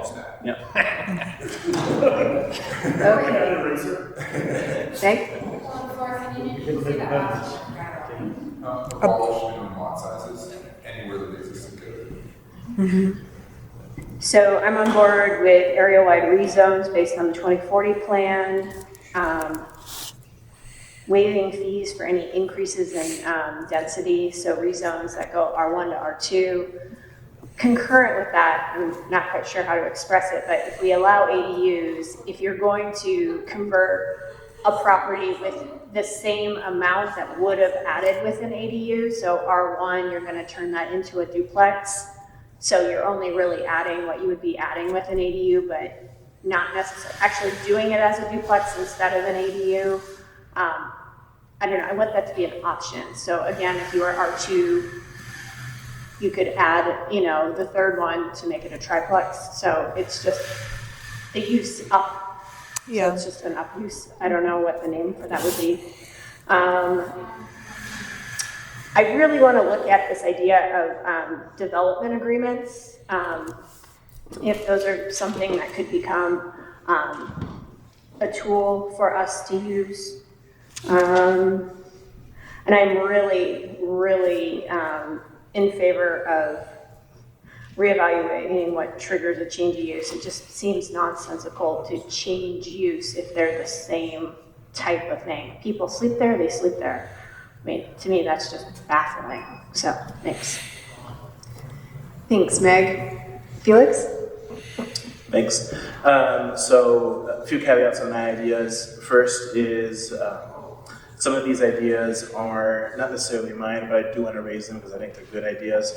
Some of them are things that, from years ago that I just never did anything on, and then some of them are things that I had hoped to take action on this year, but emergency after emergency after emergency sort of stopped you from doing it. So, first thing is I really want to find ways that we can institutionally support either the Alaska Housing Trust, which is currently in development, or a subsidiary of that being an Anchorage Housing Trust. So really pushing that model.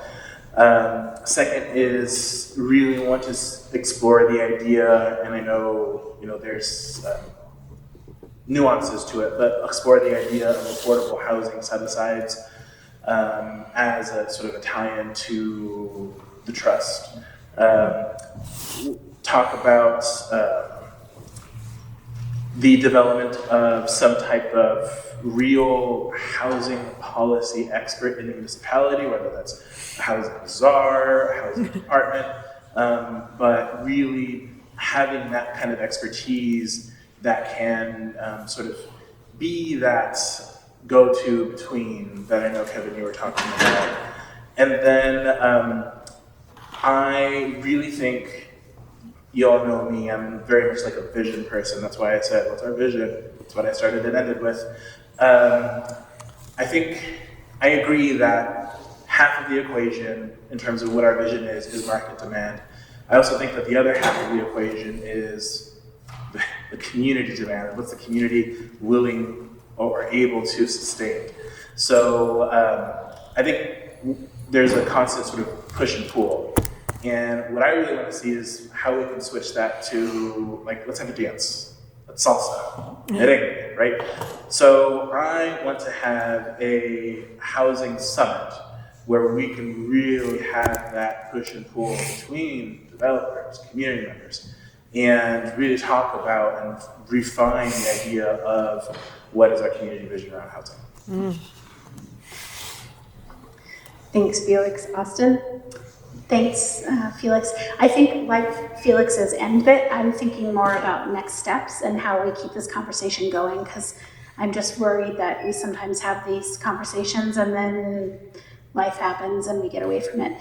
I guess I shouldn't ask questions during this time, but the development agreement piece, wasn't that supposed to be part of the solution with Chugach Way, and then it just fell apart? And perhaps, it's circling back to how do we give developers some reliable, consistent promises that they can then plan on? I'm just curious. Yeah, I mean, real quick, we entered into it with the last administration, but the traffic engineer signed it. There were a number of different people that signed the agreement. And, when I said, well, what's a development agreement? The response I got was, I don't know, make it, just put something together. So there was no template. I just started putting words down. And I was like, hey, if this works, Chris, can you make it easier for other people to sort of do this? There were some legal opinions on whether or not you could put into a development agreement things that would otherwise require variances. So you couldn't use, and which I thought were sort of missed opportunities, because there were the common sense variant stuff, like don't make me put trees between my development just because they're different zoning districts. But that was the previous municipal attorney's opinion. So I think there's still some work there on how you could utilize those, but it did allow us to feel confident enough with a shared parking arrangement to start doing major renovation, knowing that we weren't going to get nailed with something that wasn't specified in the development agreement. So it was really important for us. Yeah, at first I was thinking, development agreements, that's a hard thing, that we're not codifying those. That's like an arrangement with the administration, which we obviously don't control, and you all on your projects, but actually we could codify. I think it would be helpful, actually. Yeah, that development agreements could be used, and that they could then have exemptions built into them of all these things. I mean, we could put that in code. Yeah. I don't know how to do it exactly, but I'm interested. And it was things like they didn't make us put a street light on West 34th Avenue, which didn't make sense. You'd have one street light on the street, you know what I mean? So it was like, so what we said was, you're allowed to, you will put an extra head on your light pointing towards the street. So it was common, and it said like, okay, in the event that the city does do 34th Avenue, then you can take the head off. It was like, oh, that's like someone's Makes actually, sense. right? But Yeah. it was thinking through all of those things. So they can't be too prescriptive because they're really going to be development specific. But laying out the parameters of what can and can't fall into it would be Yeah, huge. they're really good tools. And I think that just procedurally, I would really love to get in a place where, whether it's committee or what, we, and whoever we is, I don't know yet, but meet regularly, and we have someone from traffic. We have the head of traffic. I don't even know who that is. Brad. Oh, that's Brad. He's actually, okay, great. Right, I forgot about that. He's new, he's great, I think. Seems great. And we have all these other people there, and when someone says, oh, well, that's a traffic issue, we go, Brad, how are we going to solve that? Because I feel like what happens in these groups is it's easy to be like, oh, it's that group, and everyone says it's traffic, so I believe it. But can we find a space to just say, okay, let's just actually talk about it? Like have all of us in the room, us, people from the administration, and people from the departments and developers, and just do like an all-day, like you're saying, housing summit, but regularly enough that we can tackle the many, many, many problems that I think are built into our code. Thanks, Austin. I'll go ahead and do my list. At the top of it also is the mechanism for how to move forward, how to keep this going, and what is the structure for that, whether it's a task force, committee, coalition, or what, and what it involves, and who leads, and also what's the role of the assembly in that piece too. I think the vision and the policy piece is really important as well, and market plays into that, of course. I mean, it circles back to the social media points you were raising, Daniel, about, I can't remember which platform, if it was Twitter, but getting feedback on like, what do young people want in housing? I'm very curious about that because we're not keeping them. And that seems like a really important need to meet. So that vision and policy, that's number 2 after the structure. For me, I want to keep identifying those specific actions. I think we can take on some of those concurrently with these larger issues too. I mean, it's more comfortable to have a unified policy, but I think some of this we can easily agree to, like minimizing the bureaucratic elements. And if we, get everything on the table, I feel like I'm completely open to any suggestion, because if we can't do what's suggested, then we can at least, and I think it was you, Daniel, who said, look at the problem behind it, or look at what needs to be solved. And if we can't get rid of all the zoning, maybe we can do something else. And then I would just specifically say that having the housing study and the regulation review, I know those are on the action item list Claire, you and Allie put together, but I think those are maybe big things too that we should move on. Cameron? I like being at this end because everything on my list was just covered. Thank you, everyone. So I'll just say thank you for being here. This was a really refreshing conversation that was about real things and about real work. And we need more of this. We need to pull the games out of these meetings and just have a real meeting about actually getting things done in the city. So thank you for being here, and thank you for the work you do. Thanks, Cameron. Chris? Yeah, thank you. And I share the idea of the figuring out how to do a housing summit. I had framed it as part of a design week effort to establish what Felix talked about, a housing vision for the community. And reflecting on what you said, Suzanne, about what our role is, I think we convene it. If we're not in a direct position, we in this environment will be cut out of it and won't have any say in it.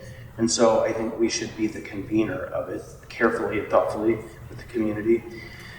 And I think one thing that I heard Andre suggest is that we be careful when applying restrictions, that we apply them in a way as much as possible, generally applicable, and not project specific, so that we're encumbering specific projects with burdens that other entities in other locations might not have to bear, because there's a fairness standard we have to approach this work with. So I'm not sure what that looks like, because I have been a supporter of special limitations.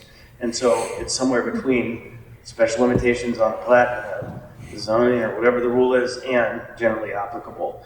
I do also support the housing study. We should be able to do that one pretty soon, get that ball rolling. That one seems low hanging to me. The idea of a pre-qualified building group that Andre had mentioned, I have talked about this with the previous administration actually in two ways. One was pre-qualified workforce, and one was the I forget the term, the pre-permitted designs. So there's two sides to the same coin there. One would be the pre-permitted designs and people pre-qualified to commit certain acts for the municipality in construction and development. And going down that road, I heard lots of resistance to why every lot is unique. Every design must be permitted based on the lot specifically, which never really answered, though, the question about establishing certain patterns that can be reiterated, iterated, and reiterated. I have just one or two more. The discussion that you mentioned, Tyler, about the specific requirements that effectively are levied on you and you alone, but for protecting the community from operators that may be less ethical. The idea of form-based code, we didn't really talk about that anywhere, but I think that there is still some room for us to have a conversation about shifting away from explicit design requirements to forms. And so I'd love to engage in that conversation a little bit more, because I think that might move us forward. But of course, that's almost anathema to the planning department for some reason. I have never quite figured out why. And so I think that's all in the stars. Thank you all for being here. Chris, Randy? So kind of like Cameron, a lot of good ideas, so I'll just add some crazy ones. So we haven't talked about HOB or Heritage Land Bank, and I think they have some space to play in here as far as freeing up land, especially in places like Girdwood. We haven't talked about transportation and bigger ideas of transportation, like a rail system. And if you follow rail, you'll see you put it in, it makes no sense whatsoever, right? And then you go back 30 years later, and each stop, like I was in Hawaii it makes no sense. But I guarantee in 30 years, each stop will have a community built around it. And along the same lines, the bridge across the inlet makes no sense today, but in 20 years, when it would actually be done if we started today, we might need it. So again, just long term, probably nothing for us to work on, but plant those seeds. I like the rails. I like the rails. And then probably the constructive one is communications. We all see, you talk about rezoning, it really invigorates the community, and they're all against it for whatever reason. And we all started out probably in apartments. I mean, my first one was a double wide, and we forget. And we don't want that in our backyard, but it's trying to get that communications out there. Hey, Anchorage needs this to try to smooth the path in front of us so there's less resistance to building more housing. Thanks, Randy. Did you get all that, Clara?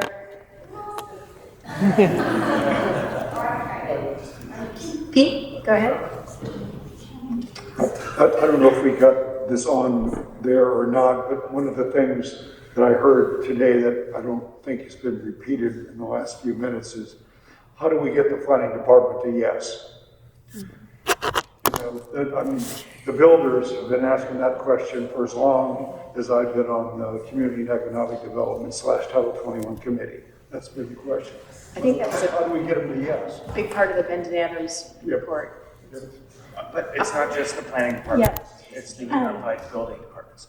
I just wanted to say thank you to Daniel for being here, because a lot of this has been like, oh, the planning department, and you haven't, I can see in your face, it's not like, oh, but we're really trying, and I'm following section 3.6 and blah, blah, blah. It's like, you're brainstorming and you're bringing new ideas, and that culture is super exciting to see. And I want to say thank you to Adam, if he ever listens to this, for letting you come and be here and brainstorm with us. It's so valuable, and I can't believe you know so much after being here a year. So kudos to you and thank you. Well, thanks for having me. And again, it's really all of our partners. I feel it's been great working with just these two on a couple of projects, and it makes it so much easier. With the downtown code, we had a really good work group, so it really is those, if we set those work groups up, it makes things so much easier. And so thank you for having me. Gather around Stevens room. And thanks, Plus Daniel's a return Peace Corps volunteer. thanks, Pete. Returning Peace Corps volunteer. So thank you again to all of you for joining, Tyler, Andre, Daniel, and Melinda. Also, too, thanks for being here. Really appreciate it. It's so helpful. And like you said, Austin and Cameron, just about the productivity and kind of like the old days. It's nice to be focused on issues and make some forward progress. So thanks so much. And Claire, thank you for setting this up, and Allie as well, too. Did you have anything you wanted to comment on, Claire or Allie, at this point? I just have a few final instructions for the day. Are we wrapped up with this conversation?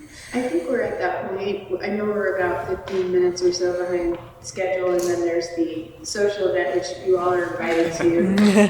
If you want more time with them.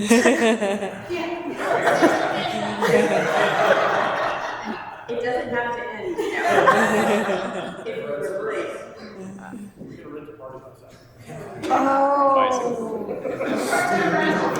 I wish I had rented a party bus. I did look into booking the Rage Room, but I thought that might be controversial if it made it into the paper. So next steps, our photographer Wendy is waiting right up above us to do individual shots. So as you get ready, whoever's ready first, you just go up to get your shot, and then stay there when you're done. And then she's going to do a group shot outside of the Ann Stevens room. And then we are meeting when this is done around 4 at King Street Brewing for a social visit. And no host bar. No host bar. This is not on the assembly dime. And I might need a little help putting away tables and stuff once you're done with photos before you go to the party. Again, thanks so much, Claire and Allie, for organizing, and to everyone who participated and all to Claire. Claire organized all of this and prepared the agenda and this amazing lineup of speakers and panelists. So all to Claire. Claire did an amazing job. Oh, thank you all. We didn't do the trust fall yet. What?